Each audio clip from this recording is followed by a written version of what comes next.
Bada bing, bada boo. Usually movies like to exaggerate things, but when it comes to trap houses, maybe the movies are going a little bit light. A trap house typically refers to a place like an empty house or an apartment that is used for the purposes of selling drugs, illegal gambling, and sex work, but mainly drugs. So think of it as like a very, very illegal CVS. You walk in, you hope not to step on anyone that's slumped over on the floor, you pay for your drugs, and you leave with every intention that you're going to feel better after you take these drugs. Some people like to loiter through the high of their recently acquired purchase, hence, the people laying on the floor at most trap houses. It's a very common sight. Each trap house, though, is going to be a little bit different. Some of them just are non-government approved pharmacies where transactions are made. Others serve as manufacturing points where the drugs themselves are created, but not in a lab, in the kitchen. And they're all lumped together and people just call them trap houses. It's said the term comes from the fact that trap houses were known to only have one door in and out. So there's only one way in, there's only one way out, so that nobody could rob the pharmacist, the dealer. Yeah. But others say that's not entirely true because no smart dealer is going to keep their stash in their trap house. They're going to have a separate house called the stash house. But who are we to dissect someone's business model?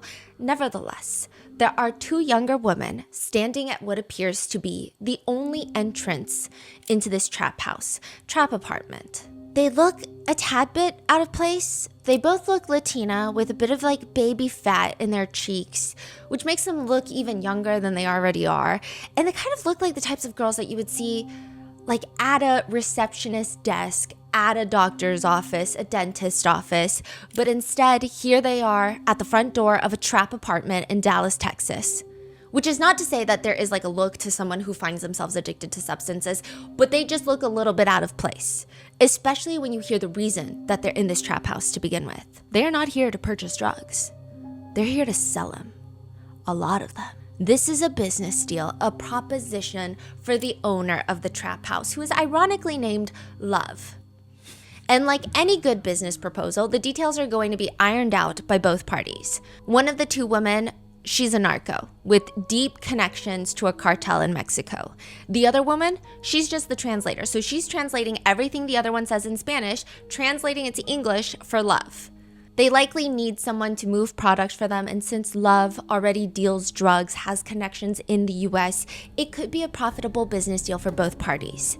But the cartels don't just trust anybody, especially a complete outsider like Love with no ties to the cartel. He's just an American man.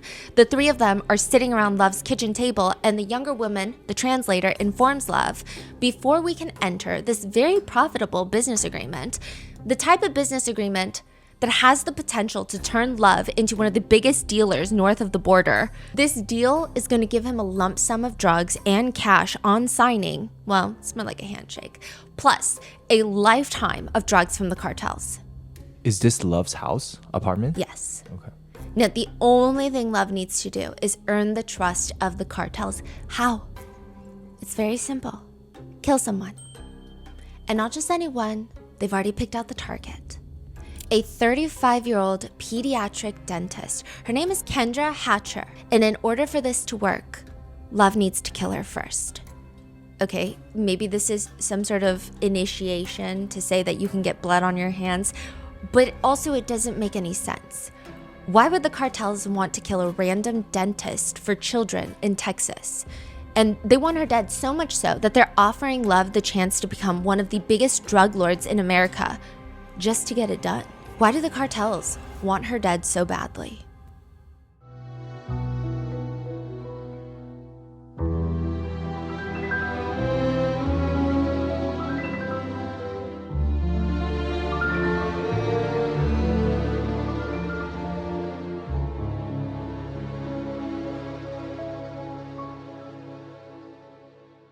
We would like to thank today's sponsors who have made it possible for Rotten Mango to support Dentists Who Care, a nonprofit that provides free urgent dental care for uninsured children and adults, provided by volunteer dentists across the Rio Grande Valley in Texas. This episode's partnerships have also made it possible to support Rotten Mango's team of dedicated researchers, and we'd also like to thank you guys for your continued support.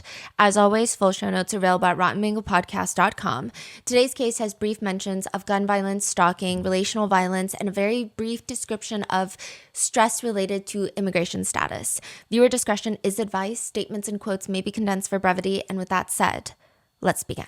Grey's Anatomy is a show about a fictional hospital in Seattle called Grey Sloan Memorial, where you watch doctors fall in love with their very attractive colleagues while also having the bandwidth to save lives here and there. It's a great show that is like kind of about medicine, kind of. It's like 35% medicine, 65% really hot, conventionally attractive doctors falling in love with other really hot, conventionally attractive doctors, which sounds like something that only happens in TV shows.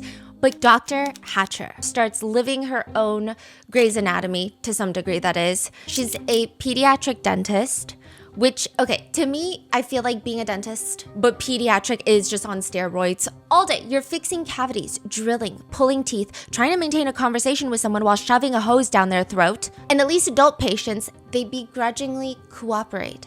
They're quick to accept their fate. They lay there, they stare at the TV on the ceiling, and basically disassociate for 45 minutes while trying not to drool over themselves.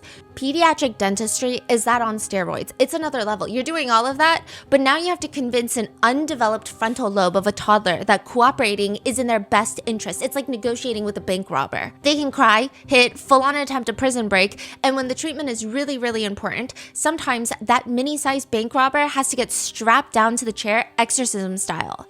And I would imagine if it were up to the children, if they knew what Google reviews were, they would leave scathing reviews of their experience at the dental office, because what kid likes a dentist? Apparently that sentiment does not apply to Kendra Hatcher. Kids have handwritten letters for her after their dentist experience. It's almost like she's their Santa Claus. And eventually, not that she needs it by any means to have like a fulfilling life, but Kendra does have her own Grey's Anatomy moment storyline, if you will. She meets a doctor, Ricky the dermatologist. Living out my childhood dream as a physician, very happy and in a great place in life, enjoy running, exploring places new to me, and opening the car door for my date. That's what Ricky's Tinder profile read. Kendra swipes right. Their first date is at a restaurant called the Cozy Kitchen, and it's like one of those, I guess it's like one of those montages that you do see in Grey's Anatomy, where you see 3 months of their lives just in little snippets and blurbs. They travel together for work. They go to Ricky's 20-year-old reunion, school reunion, which is a pretty big deal. They ride tandem bikes that hopefully Ricky is putting on most of the work. They're meeting each other's family members. Even the more mundane, Ricky's bringing dinner over to Kendra's house so that she can have a warm meal right after she gets home from work. It's very Grey's Anatomy, which Kendra even picks up on because she wore this really cute, cheesy pink t-shirt to one of their dates that reads, "I'm with McDreamy," which is a big Grey's Anatomy reference. He's the main male lead doctor, Derek Shepherd, who is married to Meredith Grey, the main lead in the show.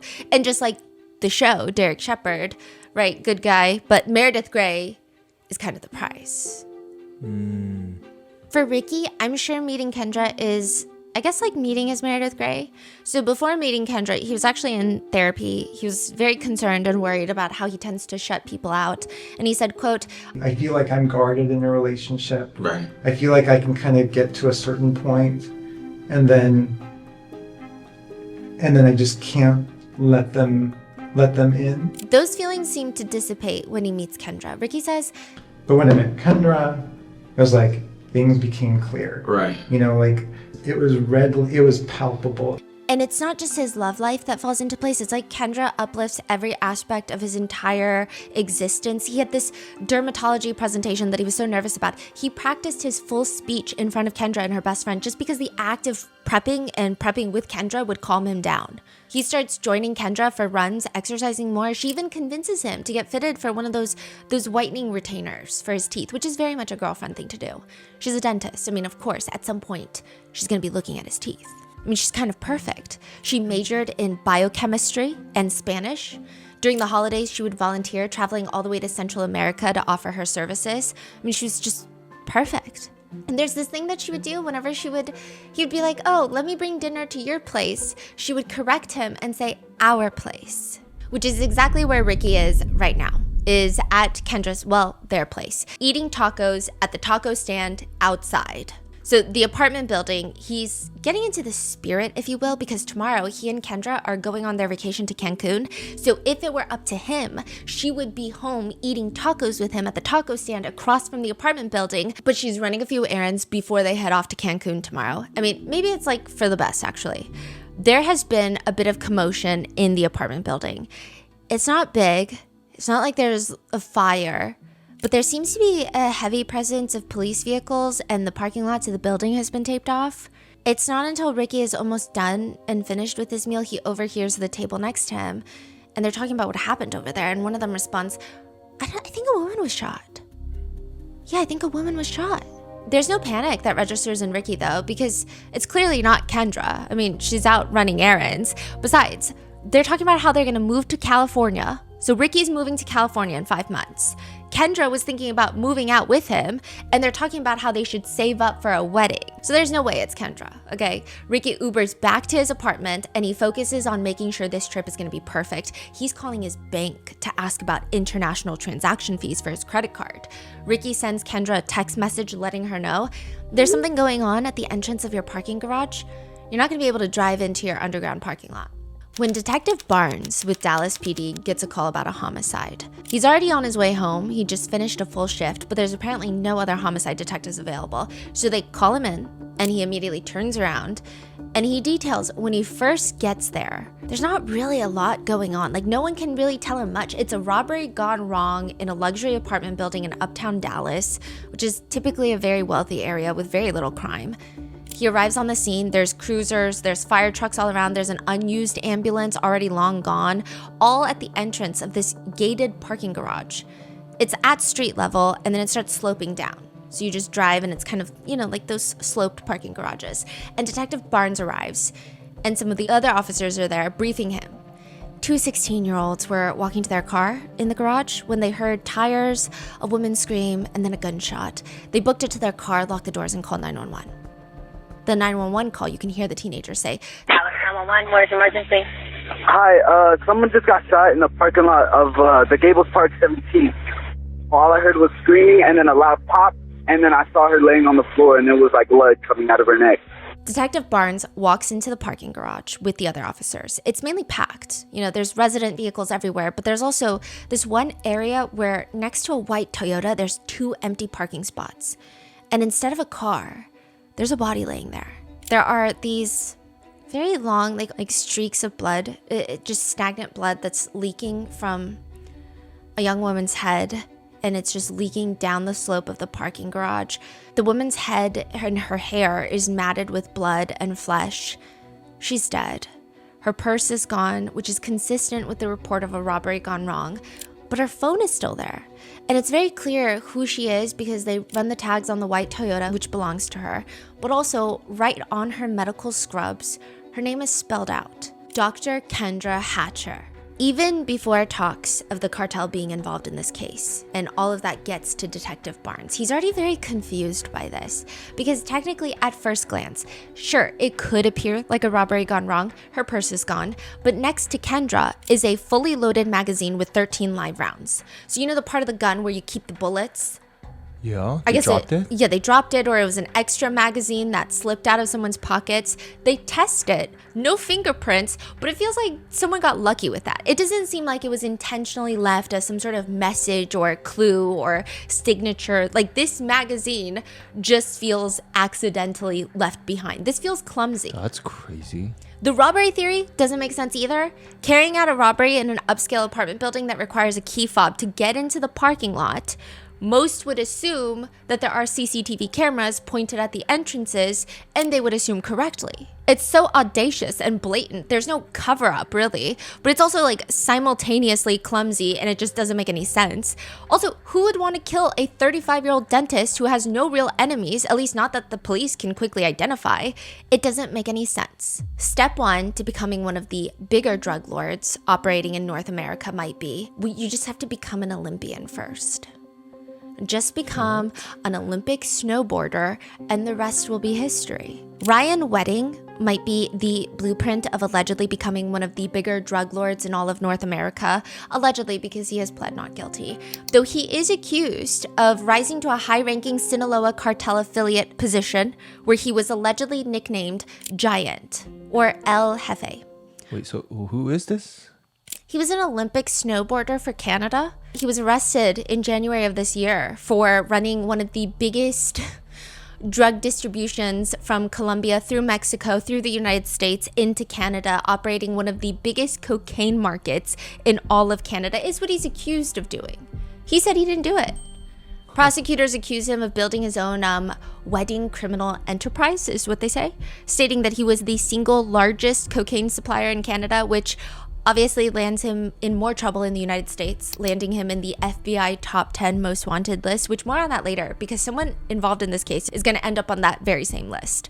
But according to prosecutors, Ryan would move product, mainly cocaine, that was cooked and quality tested in Colombian kitchens, smuggle it through Mexico via cartel boats and planes owned by the Sinaloa cartel, smuggle them across the US-Mexico border in a long-haul semi-truck with stash houses all throughout LA, Riverside, San Bernardino before they make it across the US-Canada border, which was his target final market. So, after representing Canada in the Olympics as a snowboarder, he started selling, well, at least he was very consistent with his love for snow, I guess. But authorities believe he ordered dozens of murders, placing multi-million-dollar bounties on potential federal witnesses who were going to testify against him, basically snitches.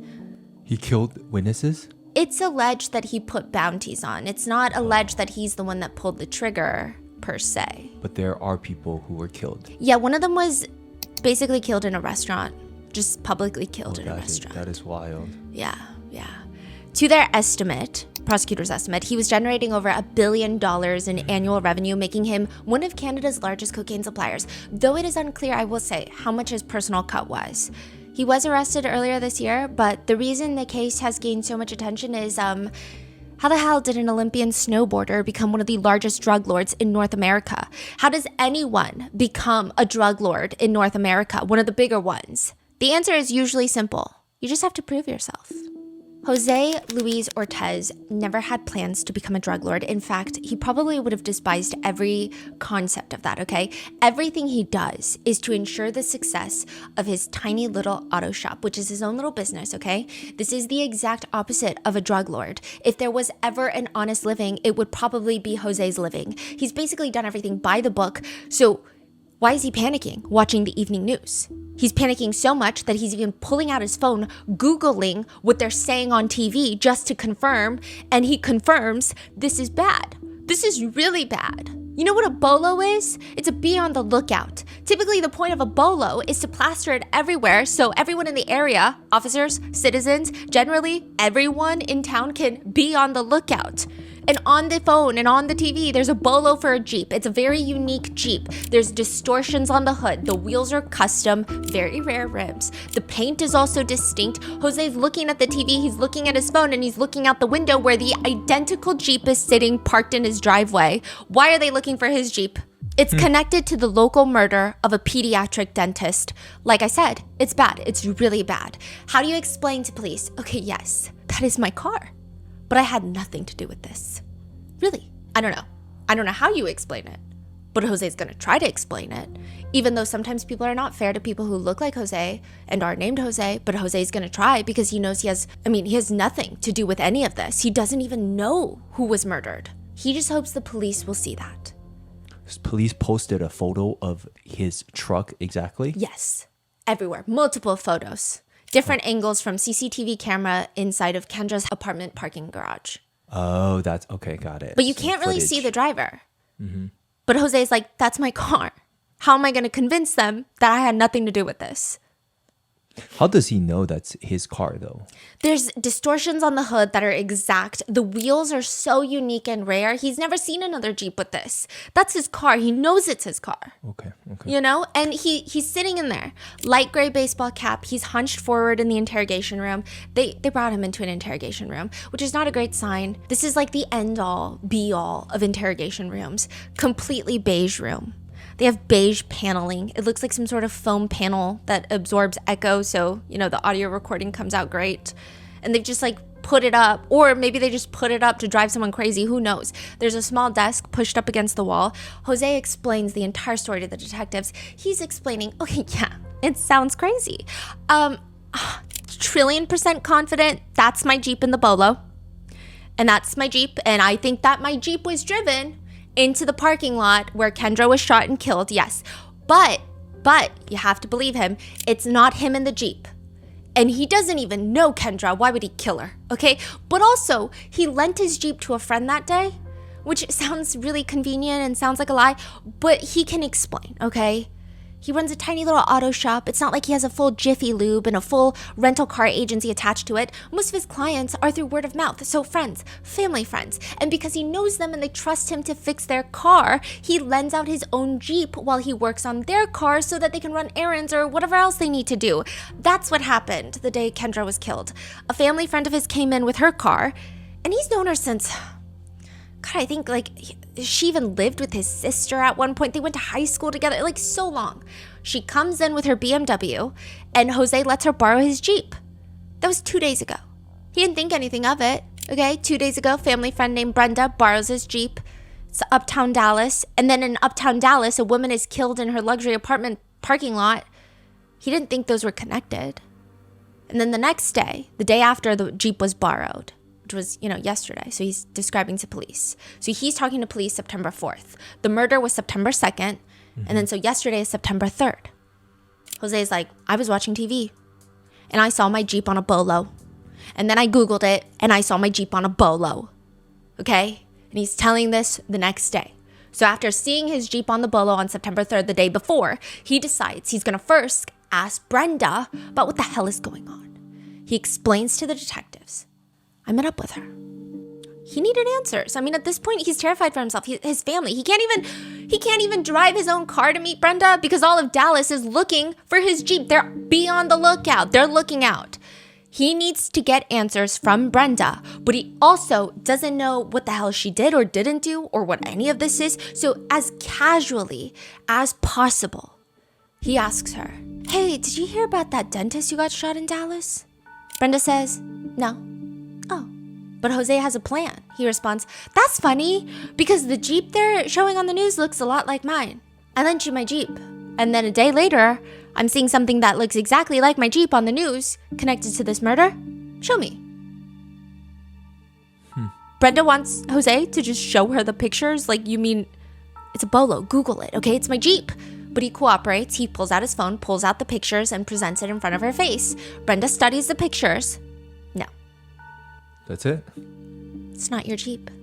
Okay. Okay. What do you mean it's not my Jeep?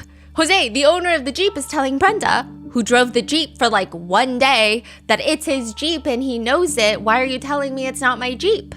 But she's telling him it's not. How would she know? At this point, he might as well be zooming in on each picture, shoving it in her face, pointing out, look at the paint, the distortions, the wheels, the sequence, the hood damage, the paint damage. This is all very unique to my Jeep. The Jeep, that is my Jeep. It's not. Jose at this point might as well have his flabbers gasted because even the cap he lost from the front bumper on the right side, look at the pictures. He's showing the pictures. Guess what's missing on the right side of the front bumper? The cap. He even remembers exactly how he lost the cap. It was snowy. He was driving. The Jeep. It doesn't matter. That's his freaking Jeep. It doesn't even matter. The cap it's his Jeep. He's a freaking mechanic, for crying out loud. He knows his cars. And somehow this conversation, this very frustrating conversation between Jose and Brenda, go from Jose trying to convince Brenda, weirdly, that that's his car, while she remains very stubborn with zero evidence or factual argument to back up why it's not his car. Until all of a sudden, the conversation ends with Brenda telling Jose, I'll pay for you to repaint your Jeep. Wow. Okay, but now it wasn't my Jeep, but now you're going to help me repaint. Why would he even paint it? Why would he do that regardless of who pays? Yeah. Even if he paints it, this Jeep is all over the news. He can't drive it. Everyone in Dallas is basically looking for it, and it's just sitting in his driveway. Brenda tells him ominously, don't say anything. Don't tell your family. Don't tell anyone, because you will get in trouble with the police. And she pulls out the trump card, literally. She tells him, well, his citizenship could be at risk if he goes to the police. Is that a threat? Brenda basically tells him, hide the Jeep, hide it in your shop, maybe paint it if you want, I'll help you pay for the paint job. Just don't go to the police. Wow. Jose agrees. Or at least that's what he tells Brenda, because now he's at the police station doing the right thing and informing police, that's my Jeep. And at some point during the interview, Jose might regret not listening to Brenda, at least briefly. Well, not briefly, maybe for hours. Because the police, they take a statement, they leave him in the interrogation room without his phone, without anyone or anything, just sitting in the interrogation room for at least the next 4 hours. Yeah, for at least 2 hours of that, he's in a fetal position, and it appears he starts praying out of sheer panic, fear, and desperation. I'm sure the detectives have to confirm Jose's story, but I'm sure in Jose's mind, he's running through like every possibility. ICE could be on their way. They're stopping by for a few snacks. That's why it's taking so long. Every news story of wrongfully convicted individuals could be popping up in his mind. And then finally, the door swings open. The detective asks him, "You good?" "Yeah, I'm good." No, I'm good. You good? Yeah, I'm good. He was, in fact, not good. He was on okay? the ground, or? He's like in a fetal position. He's on the ground on his knees praying, and then he's getting back up. Yeah. But what else are you going to say when you're not good in this type of situation? They're like, "Water?" "Yeah, I'm just ready." Okay, yeah, a couple more minutes. So your brother's coming to get you? Yes, sir. You want some pizza? No, I'm good. You're good? I'm ready. No, Jose doesn't want some pizza. He wants to go home. But they tell him just a few more minutes. The officers shut the door again, and when Jose is alone, he whispers to himself, Couple more minutes, my ass. Couple more hours. Dang it, dude.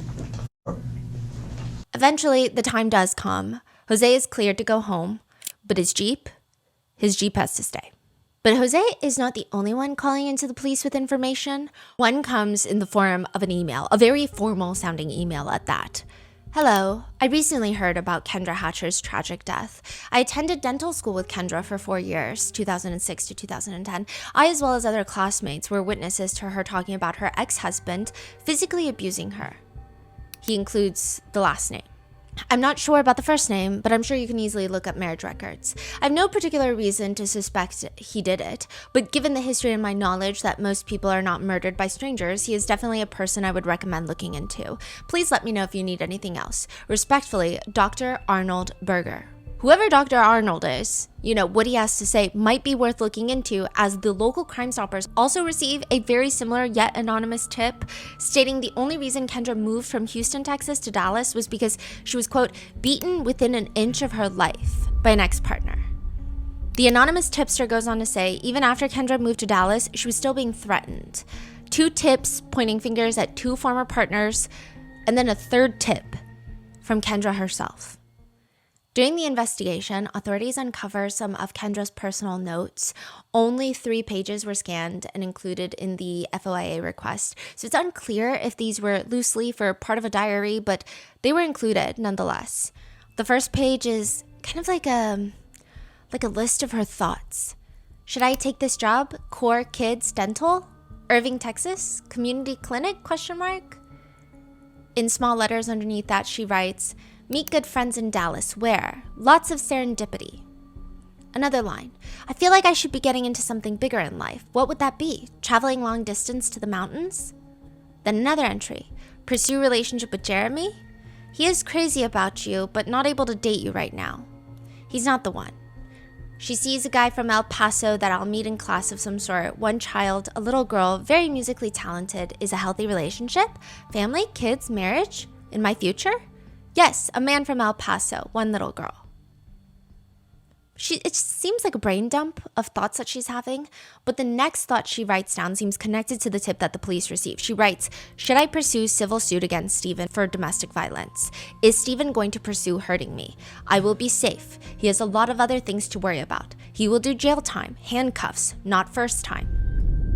The officers turn the page, and it's another page filled with what appears to be quickly written down thoughts, and then the words, "Steven, deal. Presented, plea bargain.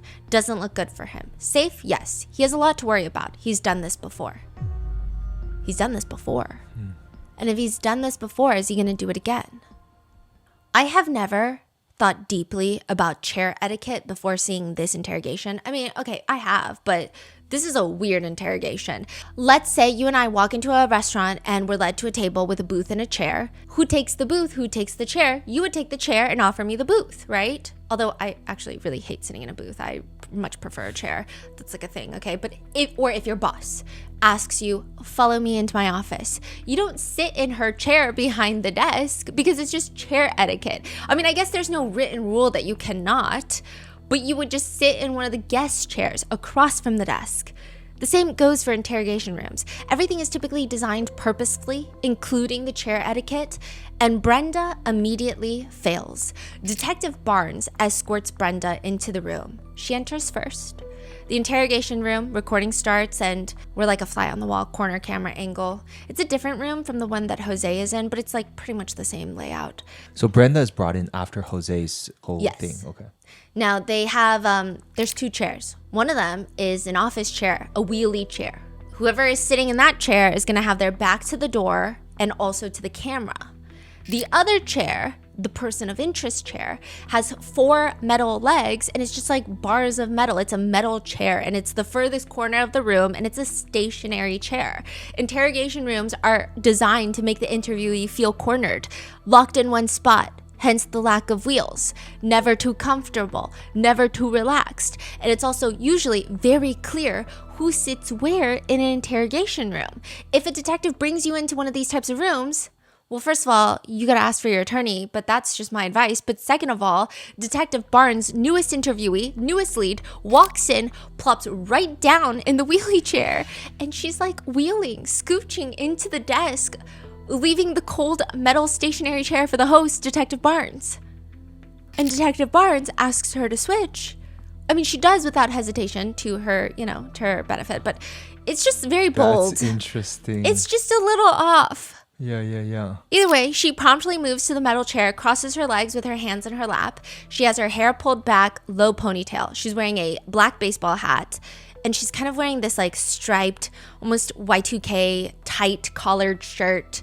It's like an orange creamsicle color of stripes. It's like a sherbet ice cream. It's cute. It's very casual. She's How also old wearing is Brenda? in her 30s, but she could easily pass for like 29 even. She looks pretty young. Okay.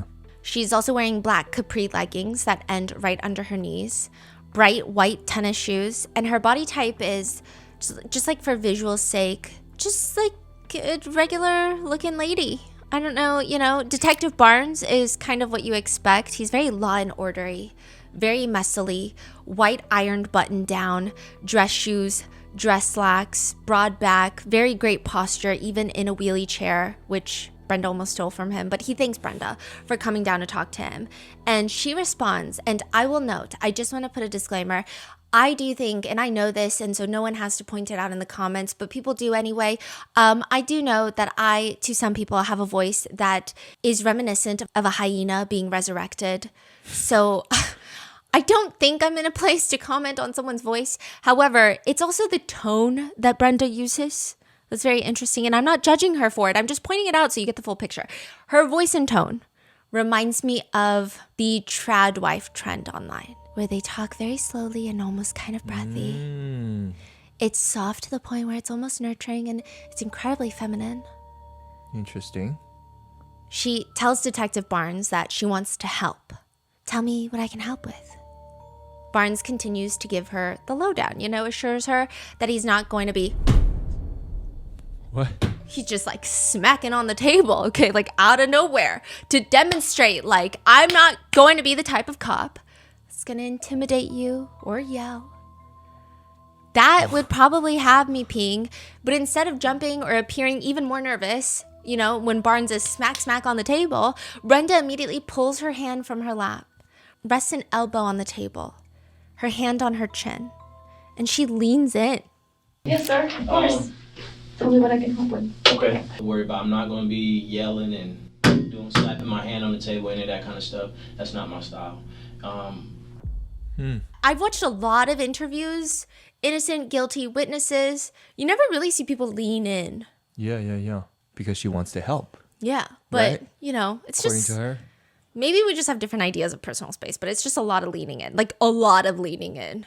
I don't even think I would lean in this much if I were on a dinner date with you. It's just a lot of leaning in. what is she, Sheryl Sandberg? Okay, so it's like the lean is not even just, the lean is like she's at a bar and a guy just bought her a drink with a black Amex. Okay, see. then you lean in a little, maybe, right? She asks gently, how did my name come up? I don't.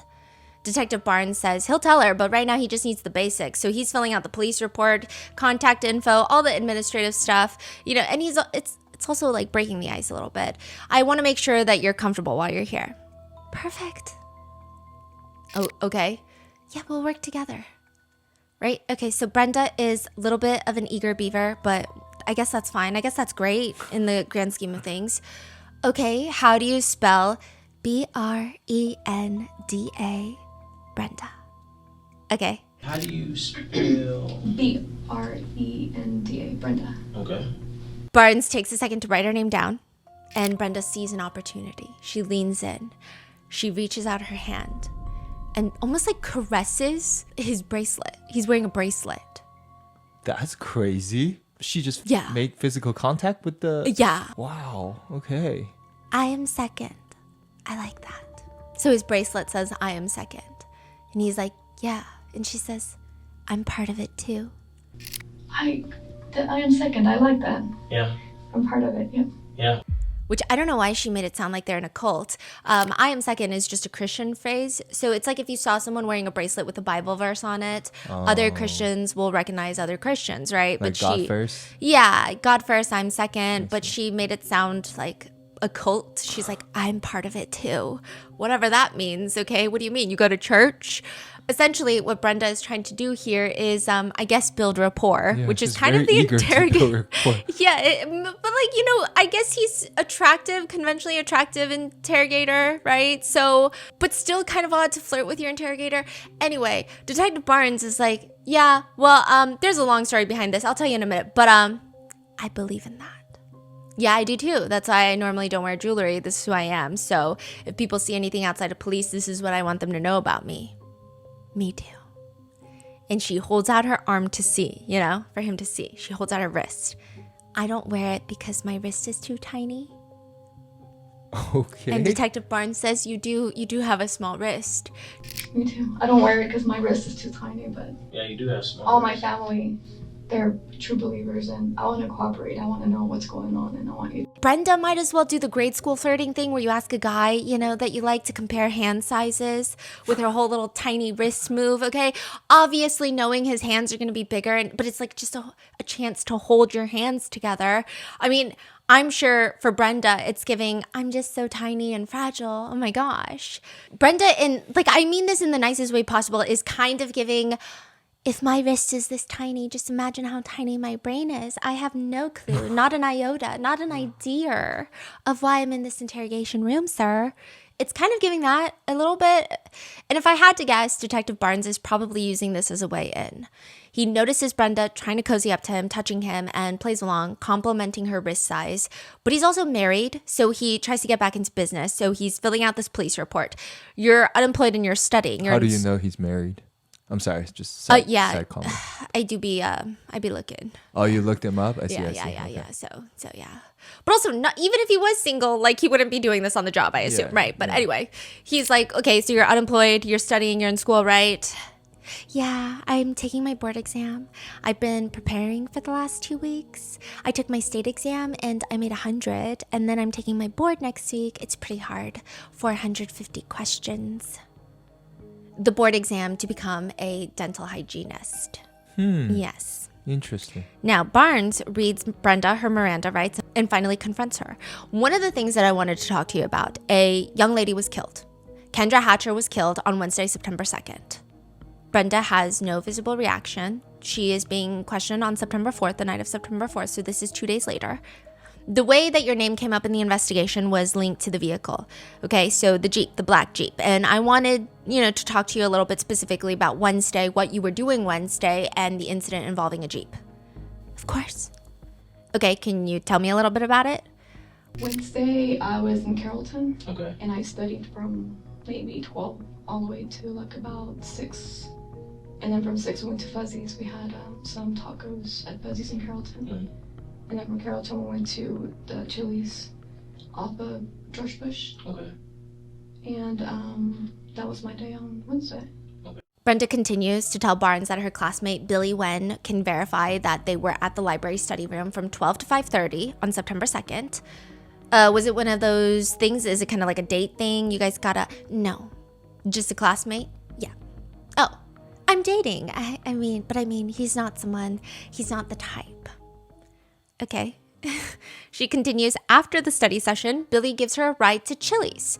Billy goes home while Brenda goes inside and grabs a table with Jose. Jose with the Jeep. Jose with the Jeep. So technically, he's Jose with the BMW now. So he drove up to Chili's in a BMW because he's trying to swap. That's why he's at the Chili's, because he wants his Jeep back. The BMW is fixed. That's why he's meeting Brenda at Chili's to swap the cars back. Brenda was dropped off though, because Billy gave her a ride to Chili's after their study session and then after going to Fuzzy's for tacos. So where's Jose's Jeep? Jose is wondering this. Detective Barnes is wondering this. We're wondering this. But first, we have to find out what she ate at Chili's, okay? She's telling us fried pickles, 3 chili ritas for $3.99 each, which is basically Chili's margarita special. And I still want to know where the hell the Jeep is. But this is not my interrogation. This is Detective Barnes' interrogation. So we see Brenda grab her purse, reach into her bag, then her wallet, and she pulls out a tiny little white piece of paper. A receipt. From Chili's, of course. The time that Kendra Hatcher is killed, Brenda is taking advantage of the Chili's margarita special. Because the receipt time matches the Yeah. murder time?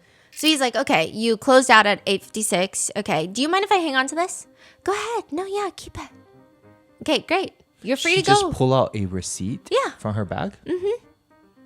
So he's like, okay, great. You're free to go, Brenda. See you next week at Chili's so we can pound back chilaritas. We don't need any more information. That's not at all how it happens. He's like, what the hell happened to the Jeep? Obviously, Detective Barnes has a little more tact than that. So instead, he asks in a very calm, casual manner about the Jeep and how what Jose told him and what Brenda is telling him is not adding up. I got a very different story from Jose. Got a very different story from him about the Jeep and about who borrowed it and about whose vehicle was dropped off. And okay, he told me he was working on a vehicle for you. She's like, no. He said that he was working on your BMW. That's what he told me. It's not my BMW. It's Crystal's BMW. He said that he was working on your BMW. That's what he told me. It's not my BMW. It's Crystal's BMW. Okay. Crystal? What? Who the hell is Crystal? Crystal is Brenda's friend, and they were apparently together dropping off Crystal's BMW with Jose, borrowing his Jeep. Either way, Detective Barnes is going to need to bring in Crystal.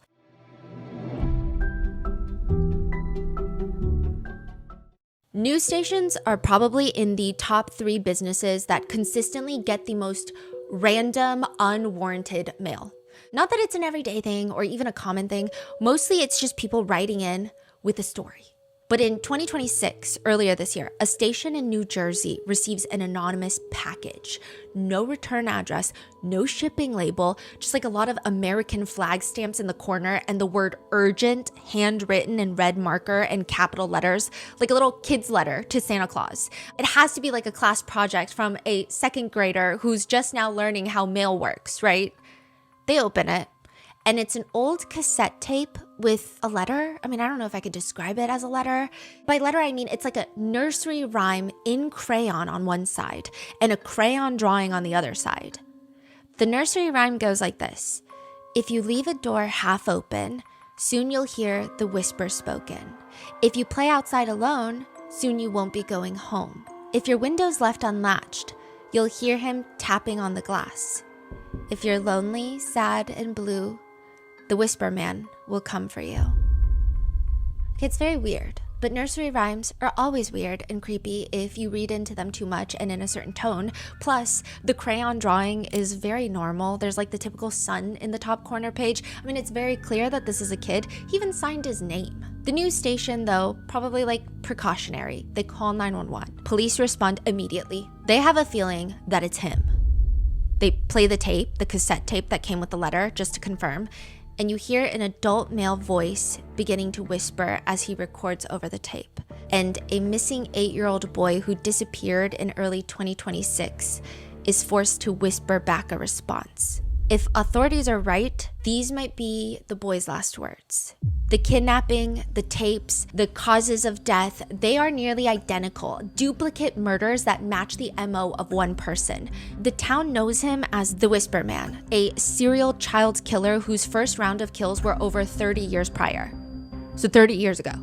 But they also know that the Whisper Man was caught back then. He's in prison, that's his alibi.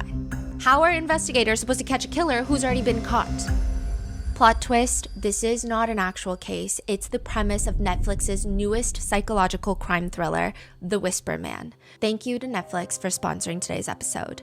The Whisper Man is directed by James Ashcroft and based on the New York Times best-selling novel by Alex North. The main character, Tom Kennedy, is grieving the loss of his wife and the mother of his only son, an 8-year-old named Jake. The two try to restart in a new house in a new town until one night, Jake disappears and becomes the Whisper Man's next victim. Tom Kennedy, played by Adam Scott, has no other option but to reach out to his estranged father, Pete, a retired cop involved in the Whisper Man case decades prior. Portrayed by the Robert De Niro, Pete also works with the local detectives, played by Michelle Monaghan, to find the Whisper Man and save his grandson before Jake's words on the cassette tape become his very last. The Whisper Man, directed by James Ashcroft, rated R, now playing only on Netflix.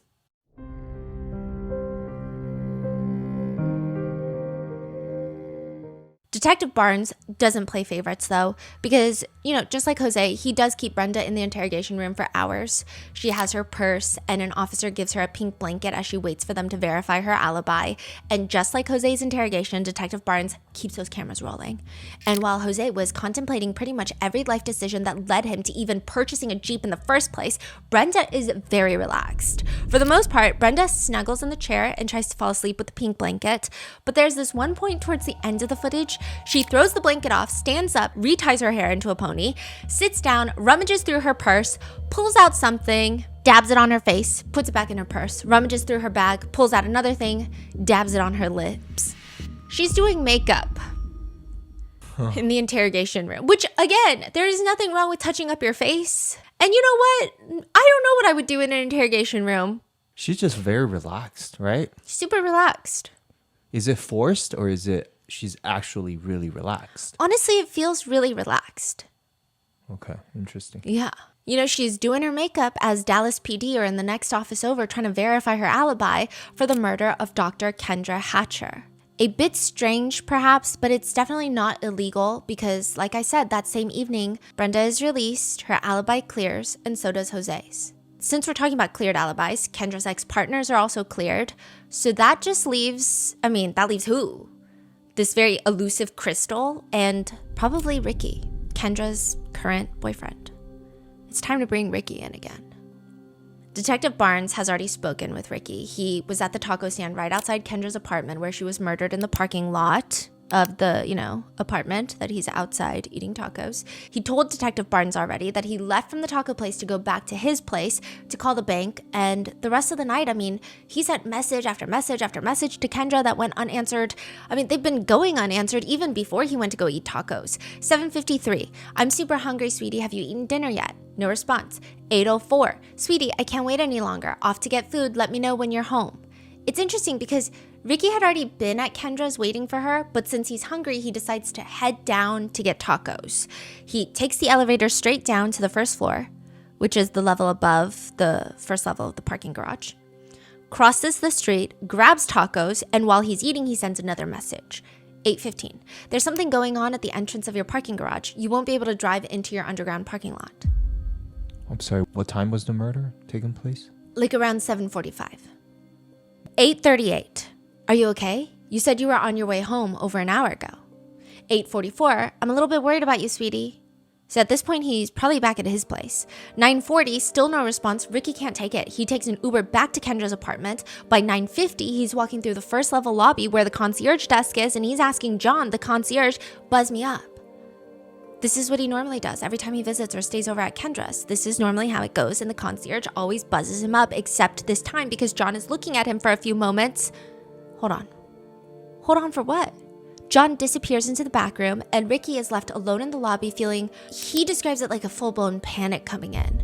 He sends another message to Kendra, 9:53. They are not letting me upstairs. Please call me.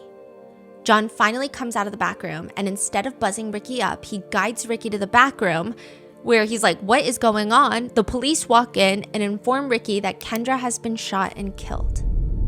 And I imagine any detective with their badge is going to be studying Ricky's face when they inform him of her passing, but it's not his reaction that's intriguing to investigators. It's more so what he does immediately after. So technically, Ricky's alibi does clear, but the investigators are intrigued by something. Ricky is, I will say, he's really beside himself. Like his reaction, I think it seems like it was very genuine, but he starts informing everyone around him of Kendra's passing. His family, he texts his sister who lives a few states away, his old friends, he starts texting them all. And his sister, it seems like she's a big problem solver in her life. She decides to come see Ricky. She's going to come a few states over, manage everything. She's going to run a tight ship. She's going to field calls coming into Ricky. She's going to calls from people likely offering condolences, calls from news reporters, journalists, media. She's organizing a meal train with a local friend of Ricky's so that Ricky doesn't have to be overwhelmed thinking about groceries and where to buy food and likely forgetting to eat because he doesn't have food. And that local friend of his that his sister is organizing with also happens to be his ex-girlfriend. And it's someone that the detectives... Ricky's ex-girlfriend is a friend of his?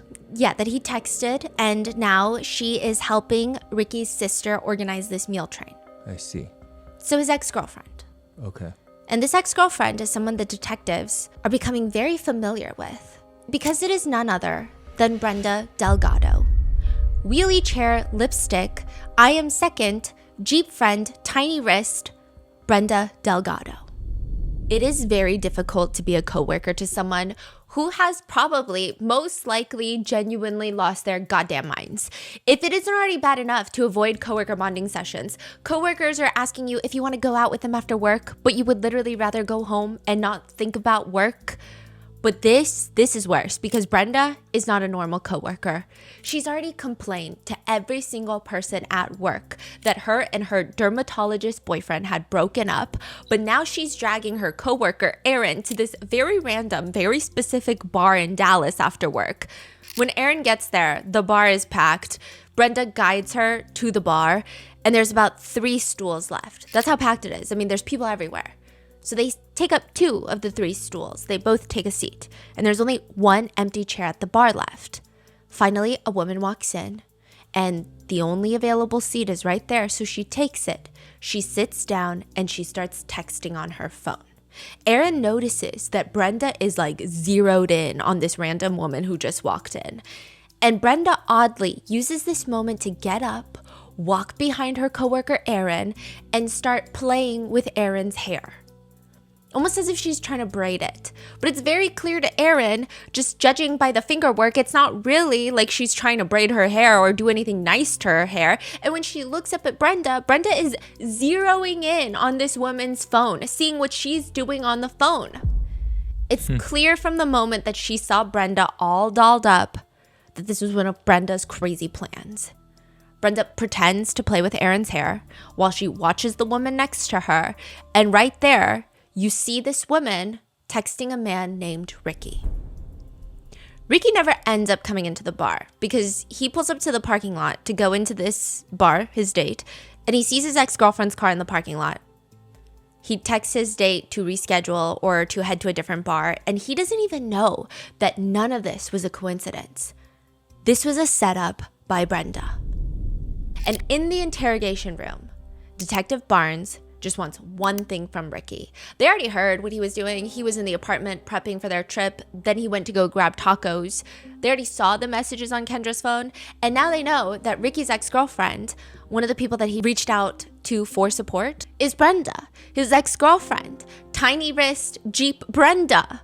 But because of that connection, authorities want his phone so that they can run a very quick data dump. Nothing serious. They tell him, just give us a copy of your entire cell phone and we can rule you out and be on your way. Ricky completely understands. It's just that he got a new phone. Huh. Detective Barnes seems a little taken aback. After Kendra died, he got a new phone. What? But Ricky is like, wait, hold on though. Like, why are you taken aback? You're the one that told me to do that. There was a bit of miscommunication, I guess you could say.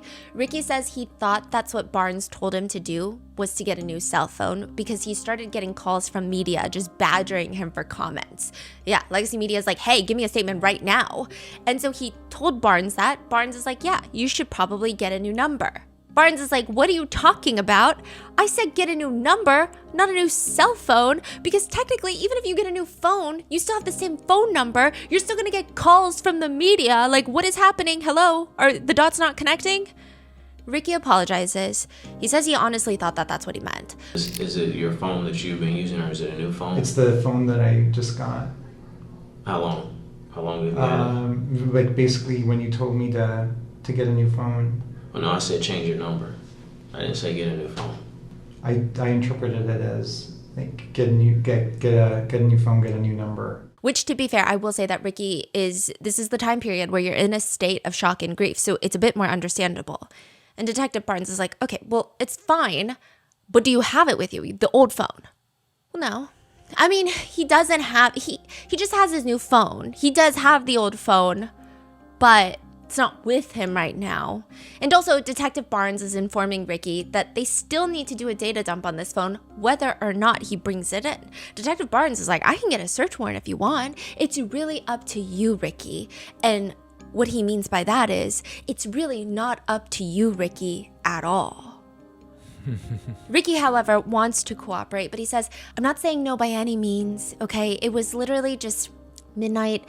I was up talking to my sister and we were talking, and there's just something that we don't know, to the point where we're just like, I mean, what does this have to do with the phone? Ricky continues kind of rambling. I mean, I just have the people that I know are more, I'm more of like a physician, lawyer, and... This is like a recorded interview? Yes. And so they were just almost, like scared on my, you know what I mean? Like, I wasn't even really thinking about that. And they're like, no, you really have to, that's a big deal. And I just don't know if you want to get involved. And again, I'm not saying no, I'm just saying I just need to ask somebody who can maybe help guide me a little. I just need to ask somebody who can maybe help guide me a little. I'm so confused. Is he rambling completely? He's rambling completely, and at this point, I will say I do understand the hesitation by Ricky. I would be incredibly hesitant to hand over a copy of my phone to a police officer, even if I had zero guilt. There was nothing that I've done that was even remotely inappropriate. I would probably fight it. Right. So he's hesitant of giving away his phone. Got it. Yes. And if history tells us anything, you should probably fight it too and get an attorney first. Mm-hmm. I'm not saying that you should fight a search warrant. I'm just saying, I don't know if you should immediately consent to it and offer it up on a silver platter. Mm-hmm. Ricky then asked Barnes what he would do if he were in his position. And Detective Barnes responds in a way that's as surprising as the earth is round. Detective Barnes is telling him, I would just be like, hey, here you go. Here's my phone. He reassures Ricky, look, we do this stuff with phones all the time. He says he understands, phones are super important. He sees all sorts of phones, though. We don't really expect anything more than a goofy selfie here or there. But it's just very standard stuff.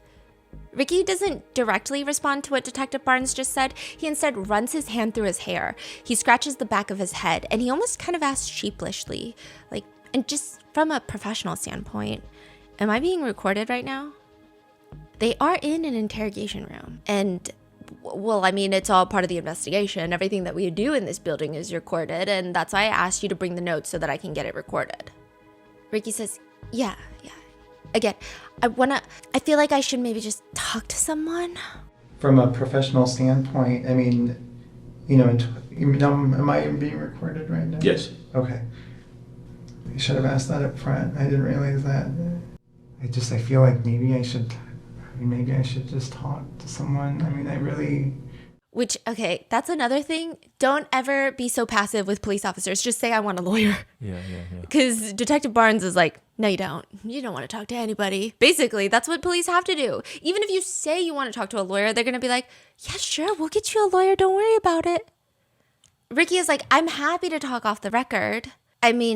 Part of the reason why, because last night when I was thinking about it, I wasn't sure if I should even contact you to reschedule.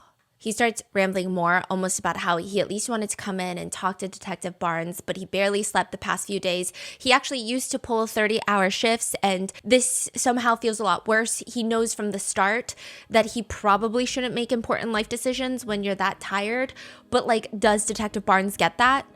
Detective Barnes reassures Ricky, I totally understand. Totally. But ultimately, he informs Ricky that his responsibility is to Kendra's family and to do everything to find out all the details and to look at the whole picture. And the whole picture being whatever Ricky might have on his phone. Ricky responds with kind of an interesting response that really I think only a dermatologist might have in this situation. He expresses a lot of concern that, okay, so he took a picture of a patient to show the condition of their skin. But he sent it to a colleague who's also a dermatologist and a doctor to get a second opinion, which he says technically he's not supposed to do that from a professional standpoint because the other physician is not their doctor, so you can't just without consent send a picture of their skin, even if there's no identifying markers or anything. Okay, it seems like he's trying to say he doesn't feel comfortable with that, and now this is going to be on police record, to which Detective Barnes tells him straight up, I honestly couldn't give a shit less about a mole, basically. He's like, I don't care about moles. I don't care if you've got patients' mole pictures up in there, because it's like a picture of a mole that he wanted a second opinion on. He says, I'm concerned with the people responsible for killing Kendra Hatcher, which then moves Ricky to his next train of thought. Yeah. So then, I'm a suspect then? Am I considered a suspect right now? Detective Barnes, in the most roundabout Law and Order way, neither confirms nor denies anything, just says he wants the full picture once more. Can I speak to you about it off the record? Can I do that? No, we have to record. Anything that we do has to be recorded and has to be recorded. And I understand you have a professional status that you're trying to uphold. I understand that. But also we have to document things, right? Can I talk about things? Yeah. Okay, because I mean, again, I just want to be able to focus on, I can't even focus on the fact that my girlfriend got shot. Detective Barnes has given Ricky the benefit of the doubt, but at this point, he still has a gunman that he's looking for. And Ricky's hesitation, it's kind of a little on the nose. I'm sure it's unsettling. He also got a new phone. He's nervous to turn in the old phone, maybe because Ricky knows Brenda quite well, actually intimately, because they're exes, and also they remained friends after that. And she's a friend that he texted about his girlfriend being shot the night that Kendra died. Right, so it seems like they had some sort of close friendship afterwards. She's also the one that was organizing a meal train with his sister, remember? So not only that, but Ricky also knows Jose. What? He just doesn't know why that's important yet. Ricky has no clue. So maybe he's hesitant to give over his phone because he knows that the three of them met up a month prior to Kendra's death because Ricky needed to get some work done on his truck. Ricky, Jose, and Brenda met up a month before Kendra's death. Ricky's truck started making noise, and eventually it became just like this hunk of metal sitting outside Kendra's building. That's why he Ubered back to his apartment, remember? Mm-hmm. Yeah, it wasn't even drivable. So Brenda, Ricky's ex, is like, hey, you could take it to the dealership, or you could bring it to my friend Jose, and he'll get you a really good deal. So she connects them, and that guy is Jose with the Jeep. Brenda gives him a ride to and from Jose's shop on 2 different occasions to try and fix his truck. So it would make sense, technically, by any investigator standpoint, which is like raw intelligence work, that perhaps Ricky is involved because the boyfriends, the husbands, the partners, they are often very much involved. But Detective Barnes probably knows at this point, it's never that easy, okay? The more he digs into Ricky, Detective Barnes realizes, I don't think this guy is involved at all. Like, Ricky was honestly just confused and in shock, and he almost instantly snaps out of it. So he does seem like he was really nervous about the professional and the mole thing, because immediately after, he's like, you know what, here's my phone. The old phone? Yeah. He gave it up? Okay. He's like, I was nervous, basically. He also gives detailed pages of notes and dates, verifiable dates, along with detailed bank statements. Ricky does what Detective Barnes wants and more. Like, he goes the extra mile. He even details in depth his relationship with not just Kendra, but also with Brenda. And while I normally like to remain incredibly skeptical of people, especially partners, when their partner ends up dead, I do really think it's just initial shock and confusion. The rest rest of the investigation, Ricky and even his mom are there just trying to help investigators with pretty much everything they ask and more. I do think that he was really nervous about the picture of the mole. Yeah. And he was probably in a state where he couldn't think correctly and he was in shock. Ricky's mom even sends the detectives a 14-page document of everything she knows, along with timelines that the detectives use to their benefit. But most importantly, I would say, Ricky's alibi does check out. He's on CCTV camera the whole time throughout the murder. His movements match exactly what he was describing. There's nothing in his digital footprint that would indicate any sort of connection to anything. In fact, everything he said is just, there's evidence for it. Every text messages, not even to just Kendra, but to Brenda, everything is there, and there is no way that Ricky is the shooter, let alone is involved. He's just a doctor grieving the loss of his girlfriend, and this is a girlfriend that they found in his digital evidence that he really wanted to marry. So if Ricky is cleared, if Jose doesn't know Kendra and didn't even have his Jeep the day of the shooting, if Brenda has an alibi via her receipt for 3 chiliritas from Chili's, then who the hell is the killer? Who drove the Jeep into the parking lot and shot Kendra dead? One name keeps coming up, Crystal. So it's time for Detective Barnes to talk to Crystal. And I don't know if they have a washing machine at this police station, but when it's cold in the interrogation room, the officers pass the interviewee a pink blanket. I've seen it so many times in this case. I don't know if they wash it each time or if it just like carries with it the ambient smell of confessions. Because now 23-year-old Crystal Cortez is sitting in the interrogation room. She's snuggling up to this pink blanket and she's actually quite enthusiastic to help officers. And in her mind, this is really good. This is actually like too good. Because the photo of the Jeep, the Bolo that it seems like half of Dallas has seen at this point, it's very blurry. You can't exactly make out who the driver is. But if you look super close, you squint one eye, and if you know the truth, like Crystal knows the truth, then you know Crystal was the one driving the Jeep. She straight up tells the officers, yes, so that's me in the car. That's me in the Jeep. I was driving the Jeep, but I wasn't alone in the Jeep. My 6-year-old son was in the backseat of the Jeep. And you will never believe what happened that day. Crystal starts sharing with Detective Barnes. It's basically like one of those movies. She's in the car driving, her son is in the back, just picked him up from school. And because her son had requested that they go to the park, she goes and parks inside Kendra's apartment building, where she does not live. She doesn't even have a friend that lives in this apartment building. Why is Crystal in this apartment building? She says, well, I know that they have free parking. Or I was gonna park because I didn't park at all. Was because I knew that there was free parking. What? And if you've been to like any nice apartment building, Yeah, that makes no sense. they like never have free parking. Yeah.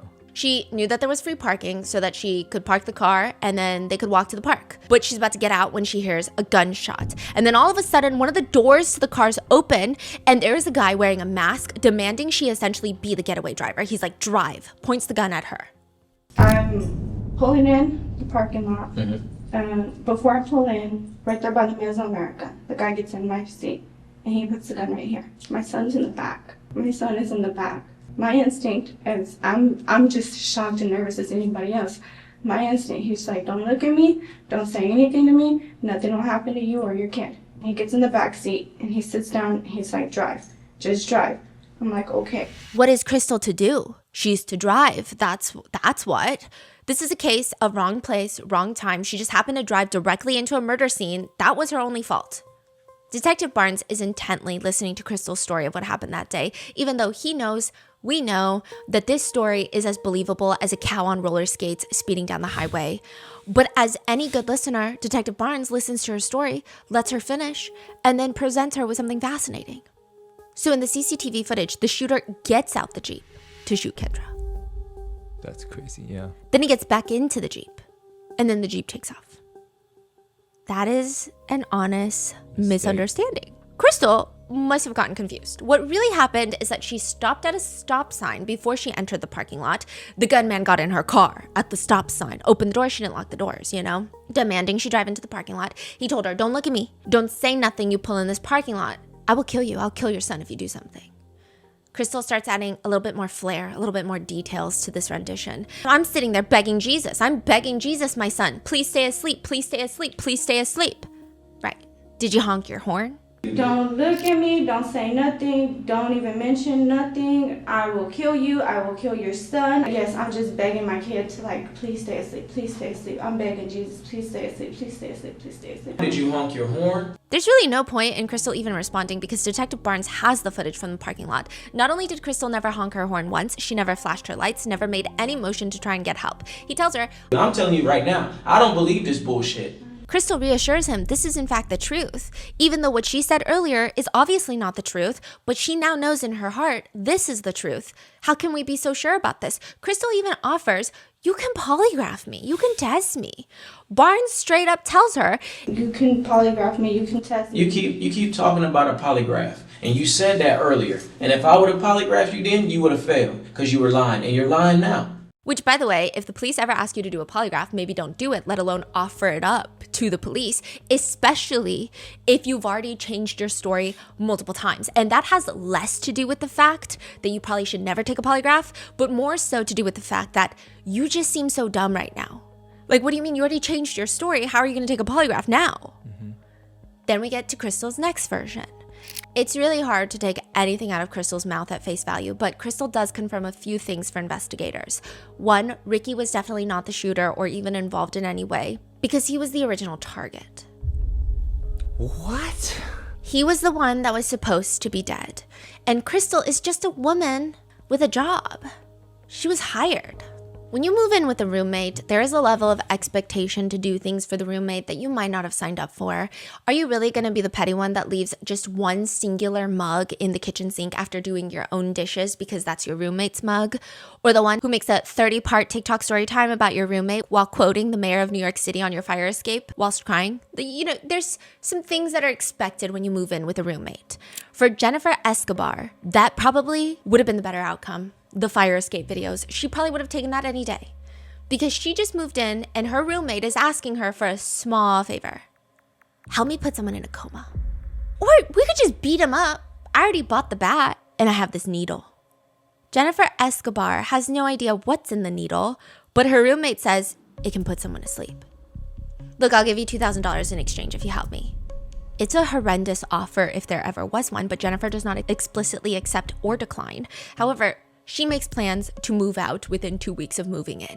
She's like, I'm not gonna live with this lady because her new roommate seems to have a few screws loose. She's also just actively going through Jennifer's belongings, like her suitcase, which, I will say is kind of funny because not funny, but funny in like the depressing way. When Jennifer talks to the detectives later about this, she's more upset that her roommate was going through her belongings than she is that her roommate is plotting to put someone into a coma. Yeah. But she is also plotting murder, and she has this deep obsession, almost stalkerish obsession with her ex-boyfriend. Jennifer says she would talk about him. She had his location, his emails, bank account, and everything about him. She was really obsessed over him. She basically had a second phone. She would know his locations and movements from that phone. She would have a different phone, and she would basically know all his location and movement of him. Jennifer thinks that maybe it's the way the ex broke up with her roommate that has her spiraling into craziness. He did break up with her via email, which Jennifer can understand why her roommate is so obsessed, but this was like obsession level obsessed. She still had his house key, logins for his bank accounts, his Gmail. Jennifer ultimately moves out because it was just miserable. She would avoid going home at times because the roommate would be all pent up and angry at the ex-boyfriend. And then if Jennifer's not home, she would get mad at Jennifer because Jennifer's not home to help her get through her emotions. But before Jennifer moves out, she does facilitate what was an innocent gathering at the time. Jennifer invites a friend she's known since high school to the apartment pool, and her roommate shows up to the apartment pool. So she introduces them. High school friend, meet my roommate. Roommate, meet my high school friend. It doesn't appear that they hit it off or anything. It's just an introduction. Jennifer had no idea that Brenda and Crystal would stay in touch after that. Wow. Sometimes the best relationship advice is no relationship advice, especially when the couple is constantly breaking up, getting back together again, breaking up, and you really don't know what's happening. The scenario is like this. 2 people in their 30s are dating. She's ready to get married, but instead of proposing, her boyfriend gives her a promise ring. Not an engagement ring, a promise ring. They both go and they tell their friends about it. Her friends are like, a fucking promise ring? Her friends might tell her that is just a sure sign that he's not ready to make that plunge, so he's just giving you a promise ring, almost tossing you a bone so that you'll shut up and stop asking to get engaged. They might tell her a promise ring is basically an IOU for an engagement ring and it doesn't look like you're gonna get one anytime soon. But his side might argue, hey, that's actually really smart because you are kind of unsettled in your career and you're in the process of getting your license and you're very career oriented, so it's not the right time to make a commitment. And this is actually thinking responsibly. Which side is correct? Because usually when someone tells you their personal relationship problems, most likely they're going to present themselves in the better light. Not Brenda. Not Brenda. The Dallas police headquarters is starting to feel like a Brenda support group meetup. Not that people are showing up to support Brenda, but they're coming in to the police about how they themselves feel victimized by Brenda. And normally, these would not warrant official police reports, but Brenda seems to be one of the strongest leads for Kendra's murder, aside from the fact that she has a pretty airtight alibi, placing her at a Chili's, but that's besides the point. Stacy walks in to the Dallas Police Department. She worked with Brenda for years at this dental office where Brenda, she's studying to be a dental hygienist, would come in and sterilize equipment. She would stock the shelves and clean stuff mainly. She mainly did a lot of cleanup work. And Brenda was a yapper. She would yap people's ears off about her boyfriend Ricky, but Stacy always just felt like something was weird about that relationship. They would be dating one second with Brenda saying things like, quote, "My boyfriend is a dermatologist and makes more money than any other doctor." Which is just like kind of a weird statement and probably not true. Then the next day, I guess her rich dermatologist boyfriend and her would be on a break. And then at some point, Brenda might have been single because Stacy reports Brenda slept with the dentist at their practice once. I asked her about her boyfriend and she said that he was a dermatologist and that they make more money than any other doctor. Apparently he met Brenda. They had a casual relationship, sex once, I think. Which, okay, Stacy is technically Brenda's boss. So I think it sounds like she's some sort of office manager. You know, I don't know her official title, but it appears that she's some sort of office manager. And then the dentist is the one who owns the practice, right? Mm-hmm. Now, David is the main dentist. David and Stacy used to date a long time ago. I don't know. David needs to reflect on a lot of things. David and Stacy used to date years ago. They broke up, stayed friends, and coworkers. Mm-hmm. And then Brenda starts working there, and David had intimate relations with Brenda just one time. Stacy knows this, okay? Which, David, what are you doing? But besides the point right now, Stacy says that David just had this feeling, and he confided in Stacy, it seems, that Brenda was kind of a little crazy. Like, yes, they slept together once, but like she just had a little crazy in her. But he still kept her on the team. She had keys to the office. Brenda would still come in and clean, and one day Stacy notices something really weird. Stacy's working from home, and the way the security is set up on the office computers, if she's working at her office desktop, she can't log into her work account from a second device. It's only one account at a time for her login. Yeah. Now, if she's working from home, nobody can be, nor should they be using her work computer on her device because, again, one login at a time. But Stacy's working from home, and she realizes she can't log in because someone's already logged into her work account. She feels like it's Brenda. She even has a whole conversation with Brenda and is like, you can't be in my office. Like, you can't go through my things. Stacy put a password on her computer and she says, the look Brenda gave me was very weird. And that's when I figured out that she and David had a relationship, and she knew that he and I previously had a relationship. And I had to have a conversation with her saying, you know, you can't be in my office, you can't go through my things, you can't be on my computer. And I had to put a password on my computer. Okay. The look that she gave me was very weird, and that's when I figured out that she and had a relationship, and she knew that he and I had a relationship. So this is like Brenda slept with David once. Now Brenda's like obsessive over David's ex as well. Yeah. After that, she would give me dirty looks when she would come into the office, and it was just always very weird for me around her. Eventually, Brenda stops working for this office, but she still has keys to the office, which Stacy said always bothered her. She also knew that David, the dentist, was lending Brenda money here and there. And more so as a friend, it seems, Stacy just tells him she's using you to borrow money. If you're getting something out of it, I guess that's one thing, but she comes here and I don't like that she still has a key here. I mean, it just concerns me from a work standpoint. He tells Stacy he has been asking for the key back, but every time Brenda comes to drop it off, she conveniently forgets the only thing that she's supposed to drop off, which is the key. But Stacy is hopeful that all of this would be in the past because Brenda informed her that she would be moving very, very soon. Exactly 1 week before Kendra's murder, Brenda announces that she will be moving to California. Same as Ricky. Yeah.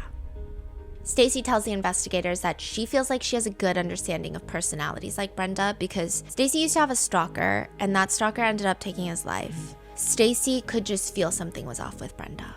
And that feeling was validated when the day before Kendra's murder, on September 1st, Stacy learned that Brenda came to the dental office after hours. She used another employee's alarm code to disarm the alarm and spent exactly 12 minutes inside.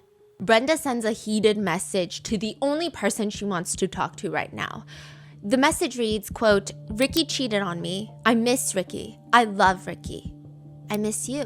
I love you. Are you mad at me?" It almost sounds like the type of message that you would send to the backup on the roster who knows about your tumultuous relationship status, but all these desperate text messages are going straight to Ricky's mom. What? Yeah. Ricky's mom.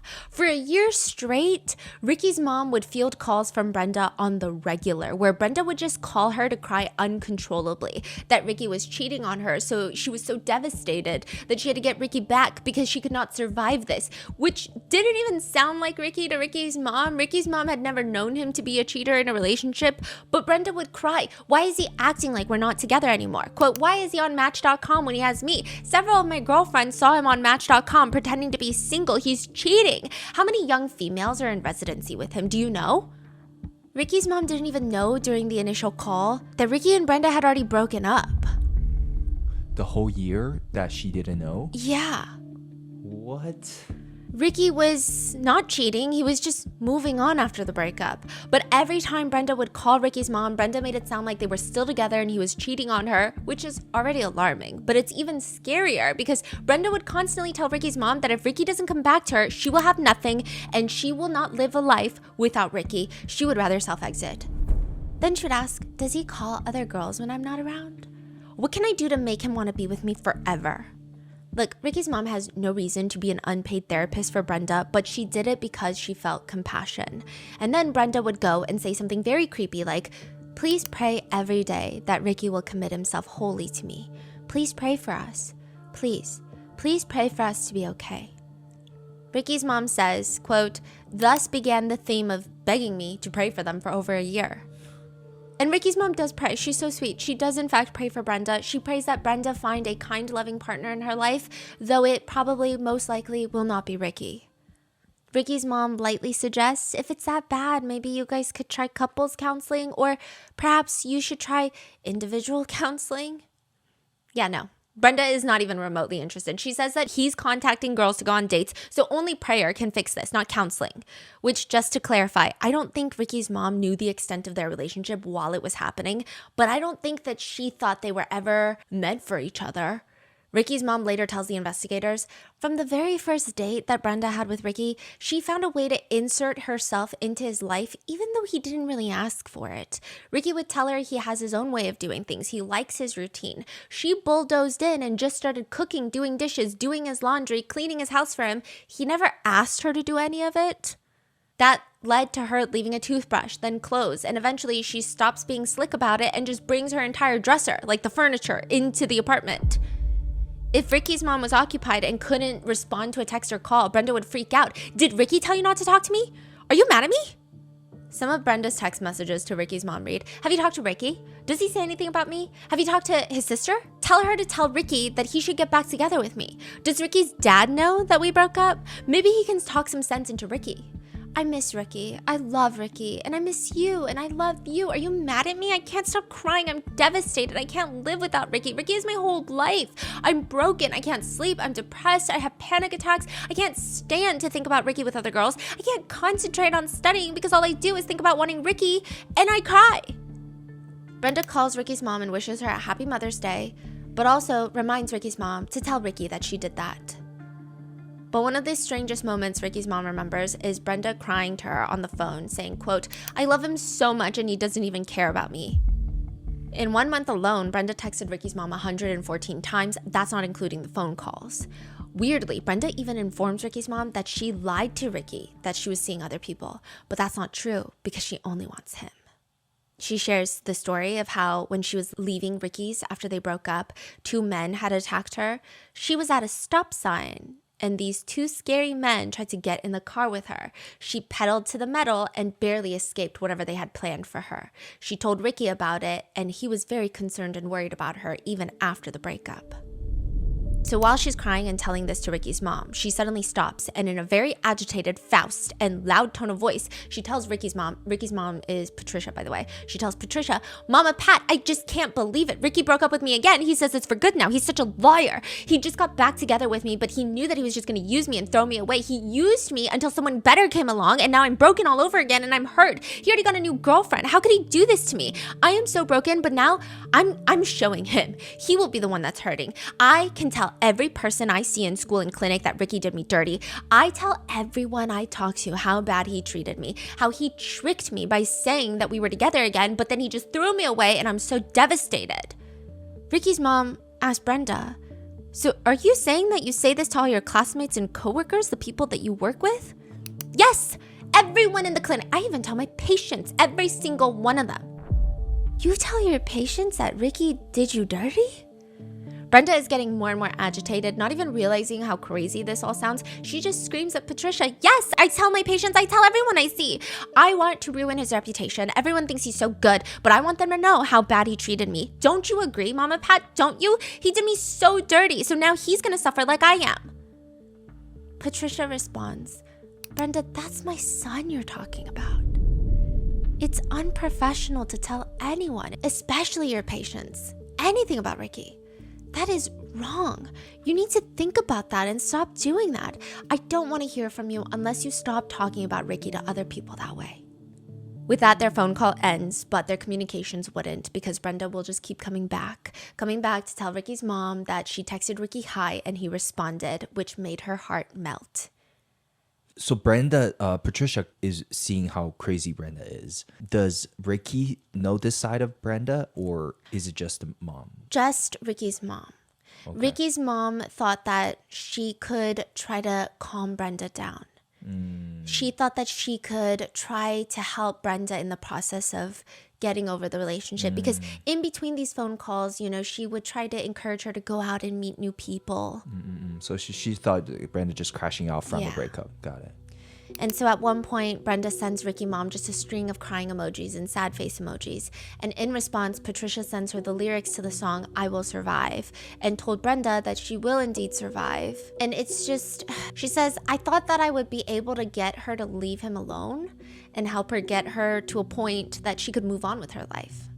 So out of the goodness of her heart, bless Patricia, she tries to help Brenda, softly encouraging her to go out there, move on. Like, what do you even need a man for? And also, is my son really all that? Probably not. You probably could find better. She's probably just saying it, but still. And it appears her hard work was not in vain. Brenda informs her that she did start taking up workout classes. "Oh yeah? What kind?" Salsa, like salsa dance lessons that her son Ricky had just started taking at the same exact studio. That's insane. So the mom knew this? Yes. So what was her reaction when she found out that Brenda just started going to the same class? Brenda made it seem like it was a coincidence.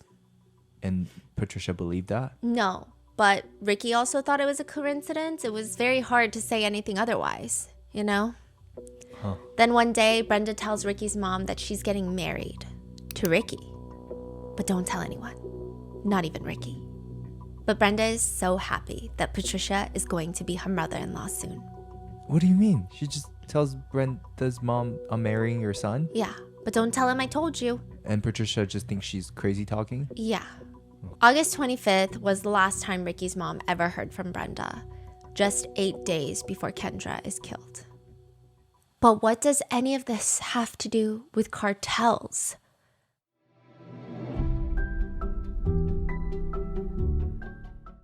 If you've been listening to our Shopify ads for a while, we've been very subtly, not so subtly, hinting at the limited edition merch drop. And of course, Shopify made it all possible. I even saw TikToks of people unboxing their hoodies, and they mentioned, the thing that helped them the most and made it so that they could check out and secure a hoodie within like a minute of the drop was the iconic purple Shop Pay button. It's used across millions of checkouts worldwide and allows you to have all your information auto-saved. Another one of the big reasons why we've advocated and loved Shopify for years now. And just a big thanks to you guys as well. The limited edition merch drop went better than anyone expected. Like, we were all shocked. The hoodies and the boxes were really a passion project from our team to you guys, and Shopify was just the cherry on top that made it all happen. All you need is the idea. Shopify handles the rest. If you're serious about hearing your first ka-ching, start your free trial at shopify.com/rotten today. You heard that right. Start your free trial today at shopify.com/rotten. That's shopify.com/rotten.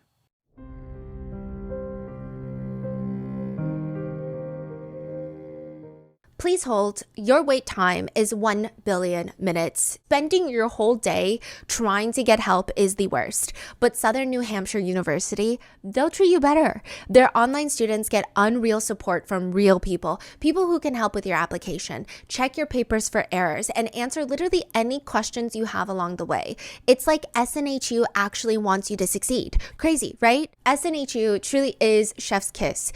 Get started at snhu.edu/rotten mango.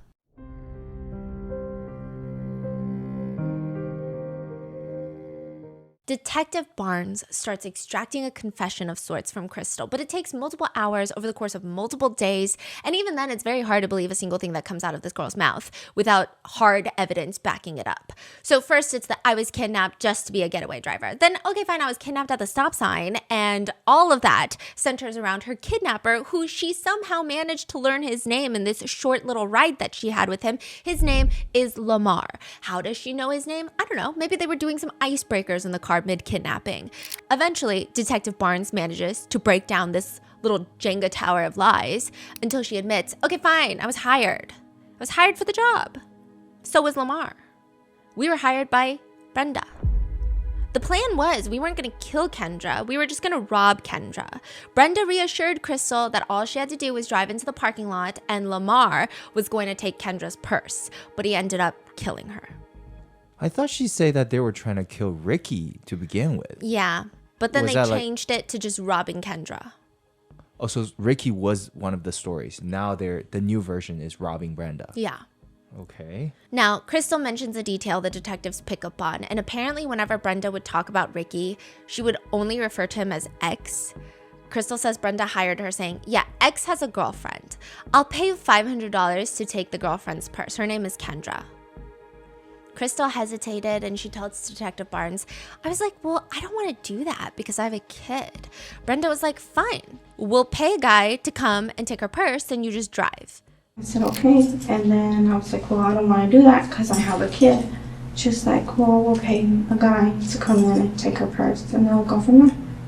That was it. Crystal is staring Detective Barnes deadpan, like just staring at him as if this totally makes sense. Okay, so Brenda wants to pay you $500 to steal Kendra's purse, but you don't want to steal her purse. So she's still going to pay you $500 and then hire another guy to do what she was going to pay you in the first place. Detective Barnes is rightfully confused, but Crystal clarifies, well, Brenda gave her $100 up front before any of the robbing was done, so that she could go out and find the robber to do the robbing. She's like a professional headhunter. Yeah, put that in Crystal's LinkedIn, okay? Detective Barnes asked, so she gave you $100 to go right around Oak Cliff to find some guy to do a robbery? Yep. So you let some guy that you don't know that is willing to do a robbery and you got your baby in the backseat. Yeah, I know. I feel like a bad person. So you let some guy that you don't know is willing to go do a robbery and then you got your baby in the backseat. Yeah, I know. I feel like a bad person. Well, just don't feel, Crystal. You probably are, okay? Crystal really should be hired as a professional headhunter for corporations because she finds the perfect candidate. She further states that this random guy that she approached on the street, Lamar, was going to pull off this robbery right away. He just so happened to have a mask on him. Like a COVID mask? No. Crystal describes it as, it was a white and black one, like a skull. Like a full a Halloween. Yeah. Detective Barnes is flabbergasted, but he doesn't show it. When you picked him up, he already had his mask? No, yeah, he did. That was crazy. No, I know you don't believe it. Nobody does. Finally, she's like right about something, I guess, but it gets worse. Lamar pulls out this random skull mask, gets in the car, whips out a pair of gloves that he also had, like the medical gloves, you know, starts putting them on. He put the gloves on when he's in the car. You didn't ask him, why is he putting gloves on? No. I thought maybe he didn't want to get caught stealing her purse. Honestly, I didn't think might be the thesis statement for Crystal's entire interrogation. Like, at no point was she ever thinking, even during the conception of this crime. Realizing how bad all of this sounds, Crystal starts defending herself. She tells Detective Barnes that even though what she did was wrong, she did everything she could to get caught. She wanted to get caught. She was very intentional about it. She says, I wanted someone to see me, so I drove in front of all the CCTV cameras. I didn't want nobody to not see me. I purposefully parked there. Is she just like making up stuff as she goes? Yes. And she is not bright, is the best way I can put it. Got it. So no afterthoughts, no reasonings. Just making up stuff as she goes. And I don't say this as an insult to make it like a hee-hee-ha-ha moment, because there is no such thing as a hee-hee-ha moment in any case. But it's like if you were to put evil people, just really dumb, evil people into a room and have them concoct a murder plan. This is what they came up with. But the terrifying part is it was to some degree effective. They killed someone. So it's just very scary to see that, like, you don't even need to have any sort of brains. You just need to be evil. And they're evil. Ultimately, Crystal makes it out as, yes, I was there. Yes, I was participating, but I wanted to get caught because I didn't really want to do this, even though I was going to get paid $500 for it. But everything falls apart for Crystal, you know, so she says. When she stops the car, Lamar gets out and she hears a woman say, no, no, no. And she hears Lamar saying, shut up, I'll kill you. Then a gunshot goes off. Crystal says he gets back into the car, has Kendra's purse, and also has a gun on him. She said she never knew that was part of the plan. Why a gun? He shoots her. Crystal tells the detective that she starts freaking out at this point, calling Brenda, telling her that they didn't just rob Kendra, they shot her. She says Brenda is also freaking out, saying, what, over the phone? One of the first things detectives find in Crystal's phone, because they're going to go through her phone. One of the first things they find are pictures from the very next day, September 3rd. So this is the day after killing Kendra. It's nudes. Crystal's just out here taking nudes the day after Kendra's murdered, not even 24 hours later, in Brenda's bedroom. Wait, hold on. Is Brenda there too? No. But she's taking nudes 24 hours. So she's saying, we were never going to kill Kendra. Wait, is Crystal and Brenda, like, are they together? No. She's probably sending it to someone else. But she's sleeping over at Brenda's? Or she was there for a day or hanging out. Who knows? What? Yeah. Okay. But this is shocking to detectives because Crystal is trying to argue that she didn't know that they were going to kill Kendra. And if they killed Kendra and she truly didn't know, I mean, probably she should go to the police for sure. But she should also be spiraling. But instead, less than 24 hours, she's still hanging out with Brenda and she's taking nudes. Like, it's just the sheer lack of care. There's no thought, there's nothing. They also find messages between Crystal and who the police assume to be the shooter, and it is not Lamar. It's a man named Love. Christopher Love. Christopher Love. So who is Lamar? Lamar is a random name she made up. He doesn't even exist. But Christopher Love is the guy. Is the shooter. Christopher Love is a man of contrast. He really likes to go by the nickname Love, but he also has a back tattoo of an AK-47 and the words One Man Army tattooed on top of it, which I'm not saying that you can't love and... It's an AK-47 though, okay? Like, that's unnecessary. Christopher mentions at some point in the interview with Detective Barnes that his looks probably don't help him in this case. So he's sitting in the interrogation room with Barnes, and he says... How did they find Christopher Love? Oh, it was so easy. He already had a warrant out for his arrest for something else. Oh, okay. And they just look up his name, they look up his phone number. Christopher gave up the name? Yeah, or Crystal did, yes. Crystal did, okay. So they got him in the interrogation room, and he's like, look, I got gold teeth and tattoos and dressed like a drug dealer. Like, be serious. Detective Barnes did not bring him in just because he has tattoos and self-admittedly seems to look like a drug dealer. He brought him in because in his car they also find a gun. The gun that was used to kill Kendra. So by the time authorities get to Christopher, it's been a month since Kendra's murder, and he's just kept the murder weapon in his car for the past month. When they confront Christopher with this information, that's when he starts getting detectives Barnes something. He says it was just a hit job. He was hired. Hired by who? The cartels. He says he was promised an ounce of cocaine and probably a quarter pound of weed. To give you an idea of how much that is, and this is not from my personal knowledge because I dabble in other forms of addiction, like just spiraling, everlasting negative self-talk, but apparently a quarter pound of weed is enough to supply a good time to a few hundred people at a party. Damn. A few hundred people who are very light smokers. Or if they're all heavy smokers, about 100 of your closest frequent weed smokers at a party is about a quarter pound, or approximately 4 Wiz Khalifas.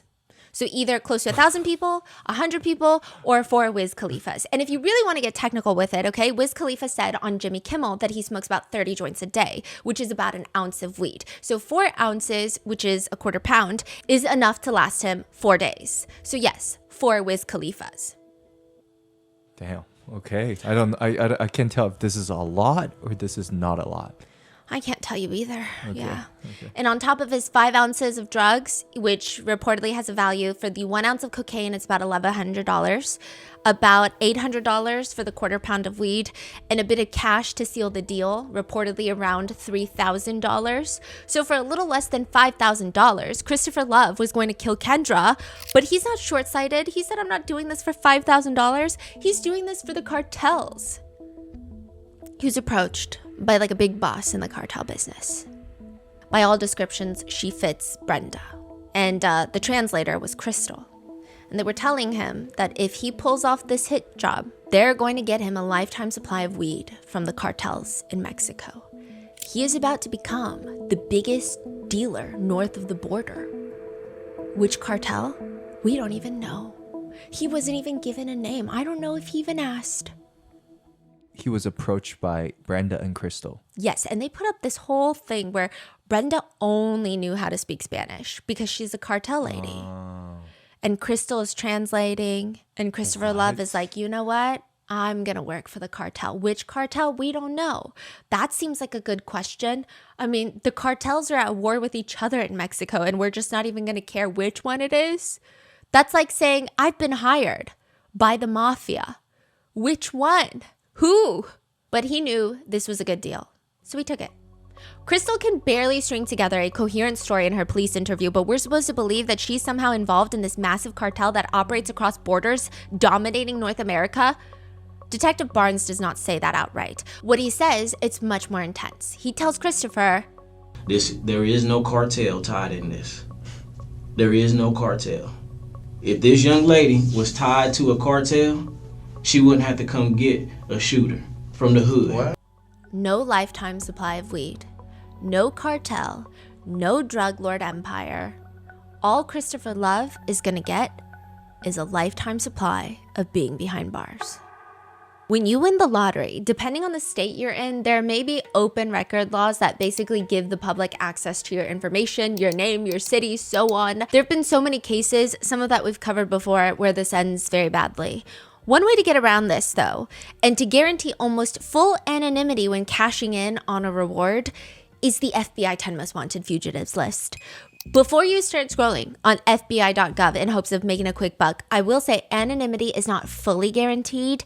It's just typically done for safety's sake. If someone calls in a tip and receives a reward, the FBI will not release their information. And don't get me wrong, you probably have a higher chance of winning the lottery than becoming a tipster that leads to the arrest of a fugitive on the FBI's top 10 most wanted list, which, despite its name, isn't actually a list of fugitives ranked by most wanted. I mean, you would think that there would be the most wanted, like number 1, number 2, number 3. The most wanted would be the highest reward, the most dangerous, biggest threat, highest kill count, just some sort of metric. However, the FBI has actually clarified that everyone on the list is the same rank. They are all the most wanted. They want them equally. They are all the highest priority. And I mean, I have no idea But the FBI probably did this purposefully. That would have to be my guess, because fugitives on the run are just naturally going to be a bit competitive. So maybe they're trying to discourage any of that. They made every rank and made everyone equal. The list is limited to 10 fugitives at a time, with a total of 541 fugitives listed over the years. Some of them have been located, some of them have been caught, some are dead by now, but almost all of them are men, unsurprisingly. Only 13 have been women. 13. Wow. Including this case's very own Brenda Delgado. Tiny wrist Brenda is on the run. There are 3 different pictures of Brenda included along with her description that list her occupation as dental hygiene student. Under details, it says, Brenda Delgado is wanted for capital murder in Dallas, Texas. On September 2nd, a prominent 35-year-old dentist was shot to death in the parking garage of her apartment complex. Delgado allegedly orchestrated the murder-for-hire plot. It is believed she was jealous because the victim was dating Delgado's ex-boyfriend and had recently been introduced to his parents. Reward, $100,000 for information leading directly to the arrest of Brenda Delgado. And right under that, it says in all caps, should be considered armed and dangerous. 6 months after the murder of Kendra, Brenda is added to the FBI's most wanted list. She's added onto the list with people like terrorist, El Chapo, it's a pretty insane list. And just to give you an idea, it's a quite effective list. About 92% of people on that list do in fact get caught.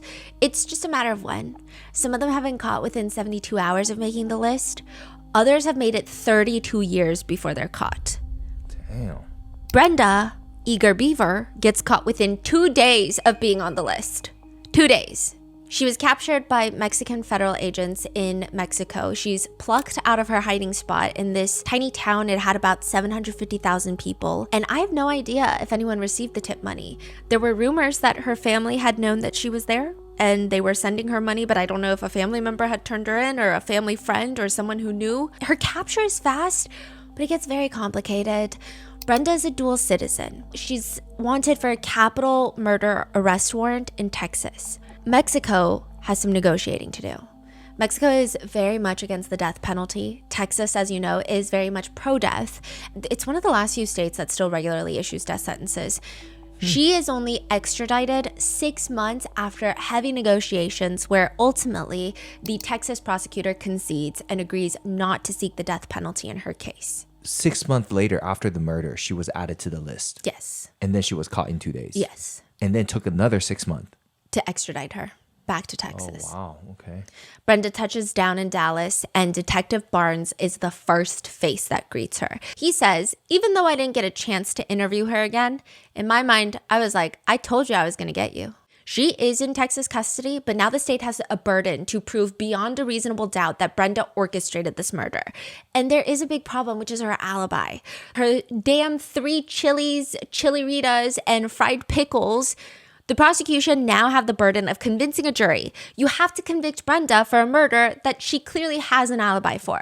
A significantly harder case to prove. It's not uncommon, but it is a little more rare. The prosecution in Brenda's case, they need to get Crystal against her, and Detective Barnes knew exactly how to get Crystal to agree, which is using Crystal's son.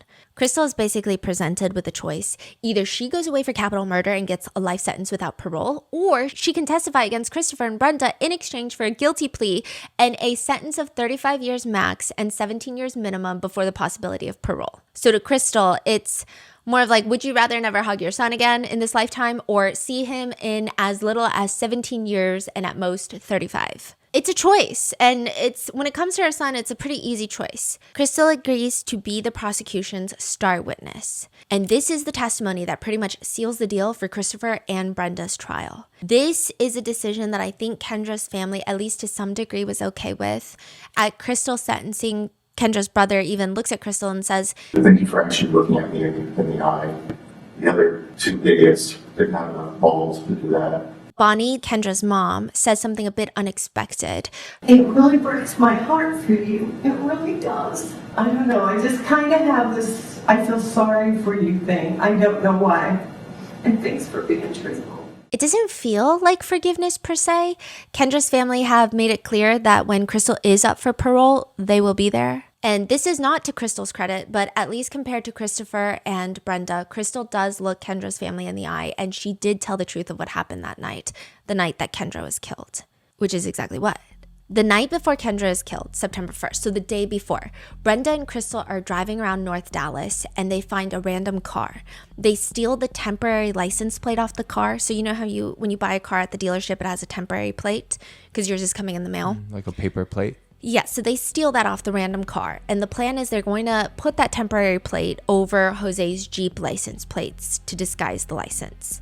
September 2nd, the next morning, the day of the murder, Crystal starts her day by taking her 6-year-old son through the school drop-off line, meets up with Brenda.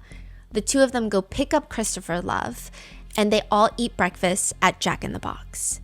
Then Brenda and Crystal drop off the BMW with Jose and ask to borrow his Jeep.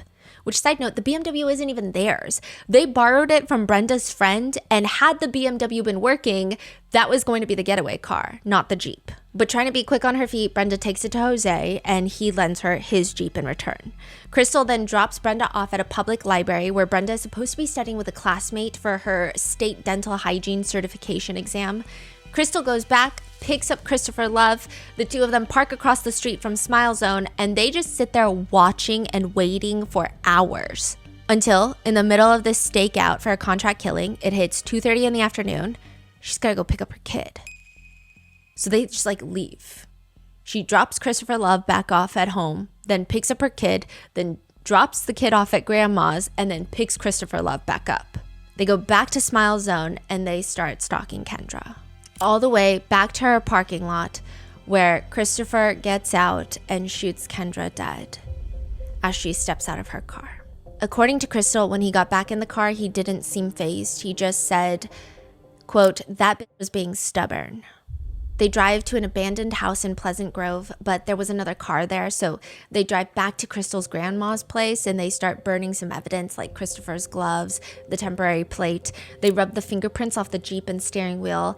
And meanwhile, Brenda is sitting at Chili's ordering chili Ritas with Jose, who is wondering where the hell is his Jeep because it's not in the parking lot. And eventually, Crystal and Brenda meet back up to do a swap of the cars.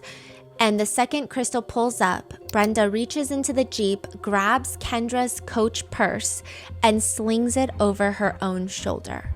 Crazy. This is the same night? Yeah. There are 2 photos on Crystal's phone from the next day. The first one is, there were nudes, but 2 other photos of interest was, the first one is cash. It's folded into the shape of a heart. So that's the payment that Crystal got for killing Kendra. And she folded it into a heart and took a Pinterest-esque photo of it. How much? It was just she was paid $500 total. Yeah. Then there's a second photo, a selfie of Crystal smiling into the camera, and Brenda is driving in sunglasses. And that photo was taken the day after the murder. So they don't really care. The detectives even showed Crystal the photo saying, "It made you feel good this woman was killed, right? You're smiling because you're proud of yourself in that picture." I'm not proud of myself. That's a selfie.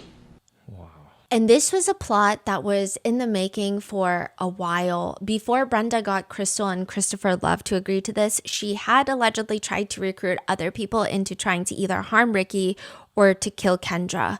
It just seemed like after the breakup, she was in this obsessive phase where she had access to everything. She knew what was going on in Kendra and Ricky's relationship from the get-go. She was watching their text messages. She had his email account, so she knew that they were going to Cancun the very next day because the flight purchases were in there. She knew when they traveled to New York. She knew when they traveled to go meet Ricky's parents. She pretty much knew everything. She even had his location. She would screenshot messages between them and save them onto her phone. She had pictures from their trips together. She even had a saved picture of Kendra where she's wearing the "I'm with McDreamy" sweatshirt. What's McDreamy? The Grey's Anatomy, remember? McDreamy? Oh, right. Okay. Yeah. And the thing with Ricky is, I know that some people might be thinking that he was leading Brenda on after the breakup, but Brenda presented herself as someone who was moving on from Ricky as well. Ricky's mom never told Ricky about how much Brenda was saying to her in private, but another huge element is Ricky's parents are divorced, And they have always been really close friends. So his biological mom and dad are divorced, but they're always like hanging out and they're friendly and they have new partners, but they get along. So it just set this example that you can still be friends after breaking up because it just means that you weren't meant to be together romantically. It doesn't mean that you don't get along and have common interests and are platonic. And if you go through text messages between him and Brenda, which the police did, there is no suggestion. There's no like, oh, is he flirting?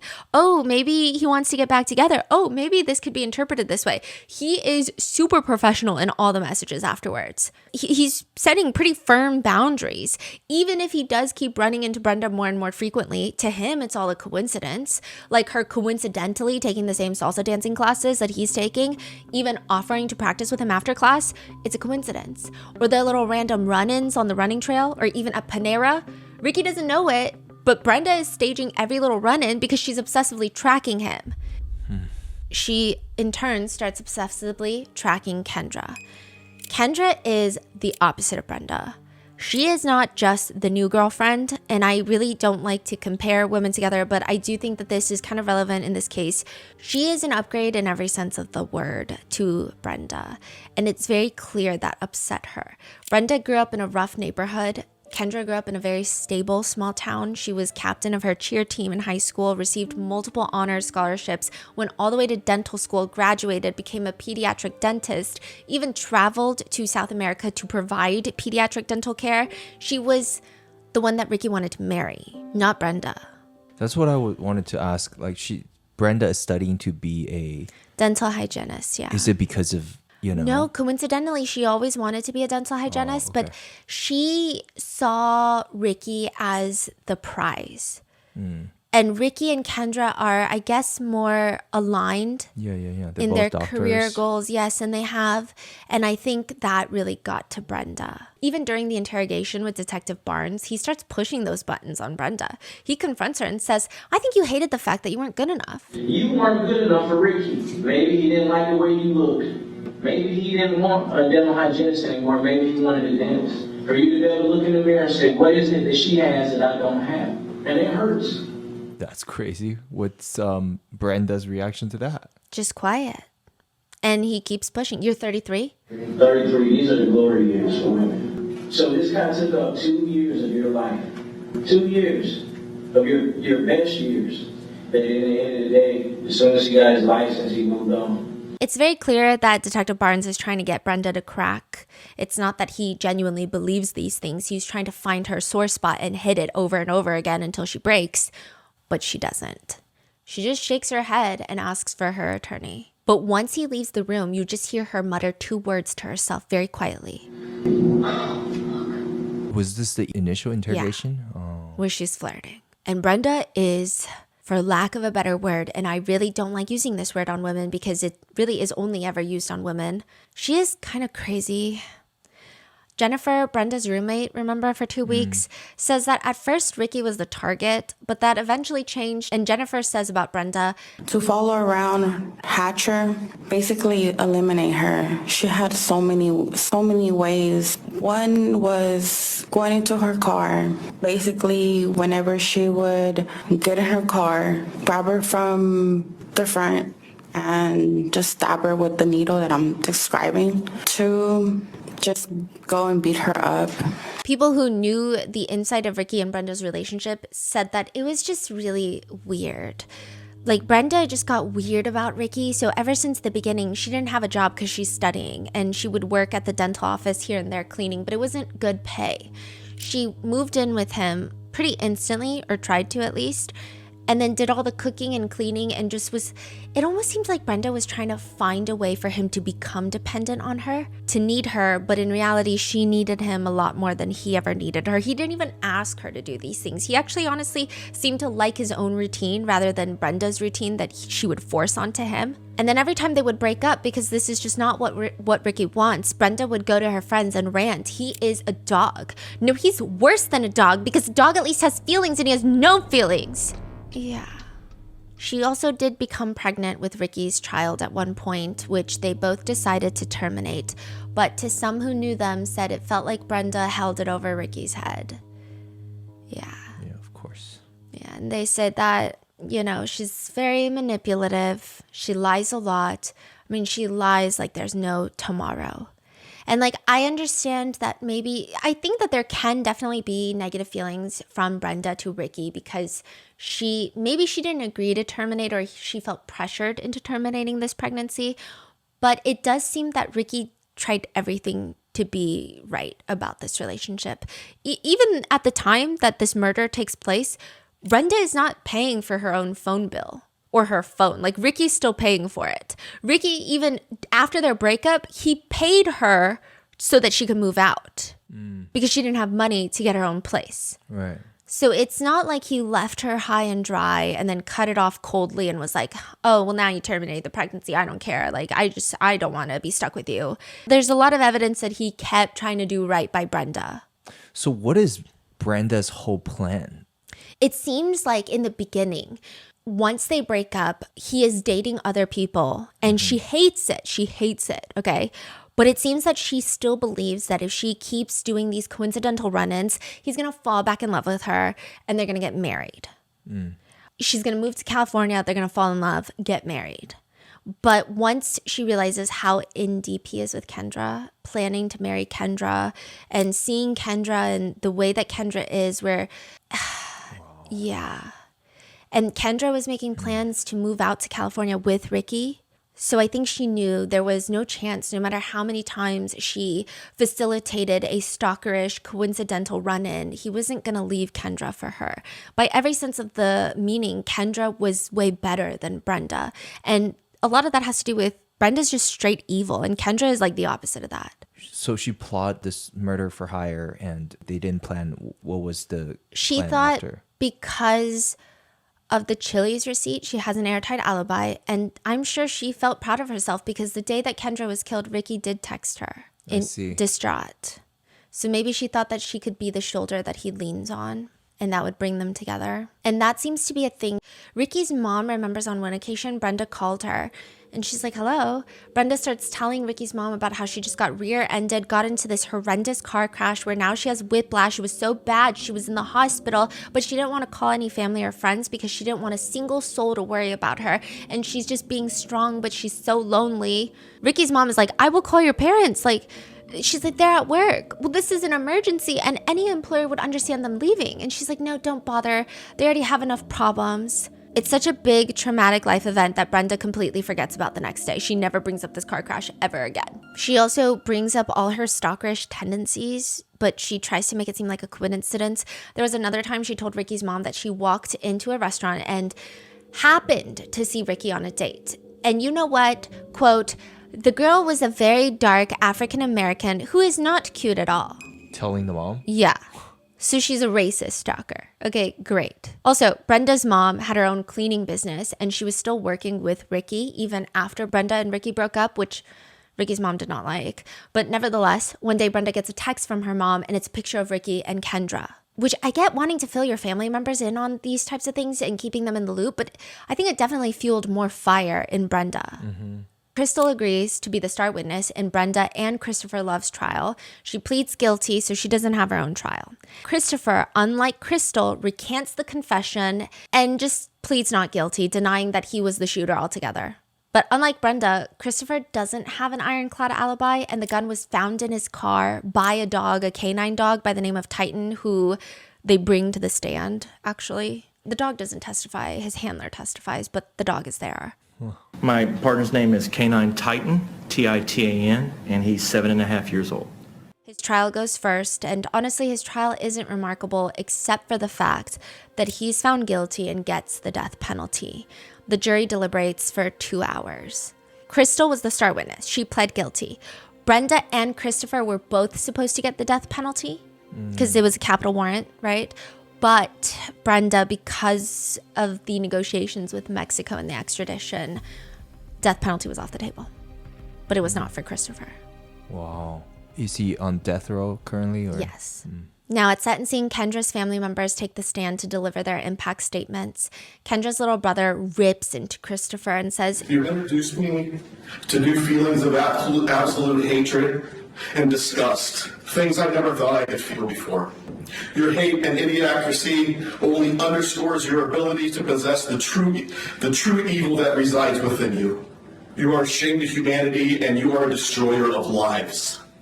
Kendra's sister takes the stand and she says, I have nothing prepared because I didn't know how long this would take. For 2 weeks, I've been away from my kids. I've tried to feel something, to try to feel sorry for him, and I can't do it. I can't do it. $500 and drugs? Are you kidding me? Are you kidding me? Do you know what she would have given you to save her life? What I would have given you? What our family would have given you? Kendra's mom takes the stand, and she never refers to Christopher by name. She calls him the executioner. Your life, Mr. Executioner, would end peacefully, unlike my daughter's, Dr. Hatcher. Up to the date of filming, he is currently still sitting on death row, and Brenda's trial finally comes around as well. Her defense attorney is privately retained. I'm not sure if he was playing Brenda and actually on the prosecutor's side, because this is like a brief excerpt from his opening statement. He says, They will say that Brenda Delgado was an obsessed ex-girlfriend. She was. They will say that Brenda Delgado at times stalked Dr. Peniagua, her ex-boyfriend. She did. They will say at times she used the internet to what they call cyber stalking. They will say at times she cyber stalked him. She did. She's not accused of any of that. I mean, obviously, that's just a clip, but if I were Brenda Delgado in that courtroom hearing my attorney saying this, I would probably fire them. There's also this weird moment where her defense attorney asked Jennifer, her 2-week-long roommate, what types of drugs Brenda offered her for the hit. She said exo bars, and he goes condescendingly, say that in English. What drugs were you doing? Exos, bars. Say that in English. You said exo. What's exo? Exos, some type of pills. He's super argumentative to the point the judge is like, Mr. Robert, this is the 3rd time we've had that line of questioning. Let's move on. On a more serious note, Brenda's trial, unlike Christopher's, is remarkable because Ricky will be testifying. Brenda at this point had not looked at anyone testifying during the trial. She is staring blankly and dressed like, I guess, how everyone thinks you should dress in front of jurors. She does make eye contact once with Ricky when he's testifying. Like, what is it? She had her head down the whole time? Yeah. Or staring blankly at the table. But when he is asked to identify the defendant, she looks up at him. Yeah. Brenda's trial wraps in a week, and just like her record-breaking rank as the 9th woman ever on FBI's most wanted list, Brenda breaks another record for one of the fastest jury deliberations in Texas history. Her defense attorney says, because this is not a case where you're going to acquit somebody in 18 minutes. Because usually fast deliberations only mean one thing. There was not a chance, suggestion, hint, or a whiff of acquittal, nullification in the room. Like, there was none of that. And this is according to one juror who was interviewed later. He said that when the jury went back to begin deliberations, one of them was like, hey, why don't we just start with a sample vote, right? And then see like what we can argue and discuss after the sample vote. They write their sample vote and they read it out loud. All of them read guilty. To the point where they didn't know what to do, because they felt like it should be a little harder than this. So they just kind of sat around for a few minutes and then they were like, well, what should we do? And so some people were like, well, I guess some people were religious. They were like, well, I kind of want to pray. Other people said, well, let me just meditate and see if anything happens. And then eventually, near the 17 minutes, they were like, well, if you guys are ready, I guess we can all press the button to signal we're done. So I don't even think it lasted 18 minutes. It probably lasted like 5 minutes. And then they just were so shocked by they didn't have any arguments or discussions. So they were like, well, how much longer should we sit here? That's crazy. You were saying this was the fastest record? One of the fastest, yeah. Probably would have been faster if they just hit the button before prayer and meditation. But I think they were so taken aback that they were like, I feel like no one will believe us if we leave this room so quick. Brenda's lawyer brought this up because it makes her look more guilty. Why is he commenting on that? I think it's, after the case is wrapped, people are asking, like, what did you think about the jury deliberations? And he's pretty honest of like, well, it was 18 minutes. okay. I kind of had an idea of what we're walking back into. I see. Right. I see. So they had their answer, and Brenda Delgado is found guilty of capital murder. Death penalty is off the table, so Brenda is sentenced to the next closest thing, which is life imprisonment without parole. And it's made clear by Kendra's family at the sentencing that they think that she belongs on death row with Christopher. Kendra's mother speaks first. Brenda Delgado, justice has been served. Even though it's taken 3 years, 9 months, and 5 days, you, Brenda Delgado, are the root of all evil. You and the other 2 pathetic lives you had join you on your path of destruction. You could have never measured up to be the woman that my daughter, Kendra Hatcher, was. I take comfort in knowing our God has given our Kendra the ultimate spot in heaven, a spot in which you will never see. You, Brenda Delgado, have earned your spot on this earth behind cold steel bars for the rest of your miserable, pathetic life. And if justice could have handed you a death sentence, make no mistake, I would have been there front and center. Kendra's sister arrives at the stand visibly pregnant, and she starts her statement saying, "Who the hell do you think you are, Brenda? You will go down in history as one of the most hated women in Dallas, possibly in America. And soon you'll be forgotten, but Kendra's legacy won't, because we'll make sure that it's not. My 5-year-old is her goddaughter, and I'm pregnant with our 3rd. That will never get to meet Kendra. Because of you. Because of your evil. Because of your envy. You can't even look at me." Bailiffs begin to escort Brenda out of the courtroom through the side door, but before she's forced to spend the rest of her life in prison, she looks back and scans the entire courtroom. People think she was looking for Ricky. When investigators had gone through Kendra's notes, there's one page where she jots down more of her thoughts. One reads, "Job will be demanding, going on trip, airplane to the mountains, long distance, could be out of country." Then she writes about her family. Dad's mom, not still alive. Last passed 2 years ago. And musical, mom's father was a musician. So she's just jotting down notes about her family. And there's one part, she puts like a huge star around it, and she just writes, "Little girl, musical ability. Are there kids in my future? A little girl?" And she also writes, "Something bigger for me right now? Question mark, question mark. Be patient, delays, and enjoy your time off." And then there are things that she didn't even write down because everyone just knew it about her. People said that she loved Christmas music, and her favorite song was "Oh Holy Night." And apparently she was really good at singing, but she was really shy to sing. She also loved Snoopy, which she didn't call him Snoopy. Her family said that she called him Noop Noop ever since she was a kid. So Snoopy was Noop Noop. And Kendra's sister says if you ask anyone in the family what they miss most about Kendra, they say it's her laugh. And the day before Kendra dies, she actually called her sister, and they were making plans to carve pumpkins with her sister's kids. And that is the case of Kendra Hatcher. What are your thoughts on this case? I mean, the whole thing is just such a... What did Crystal get? 17 to 35. Stay safe, and I will see you in the next one.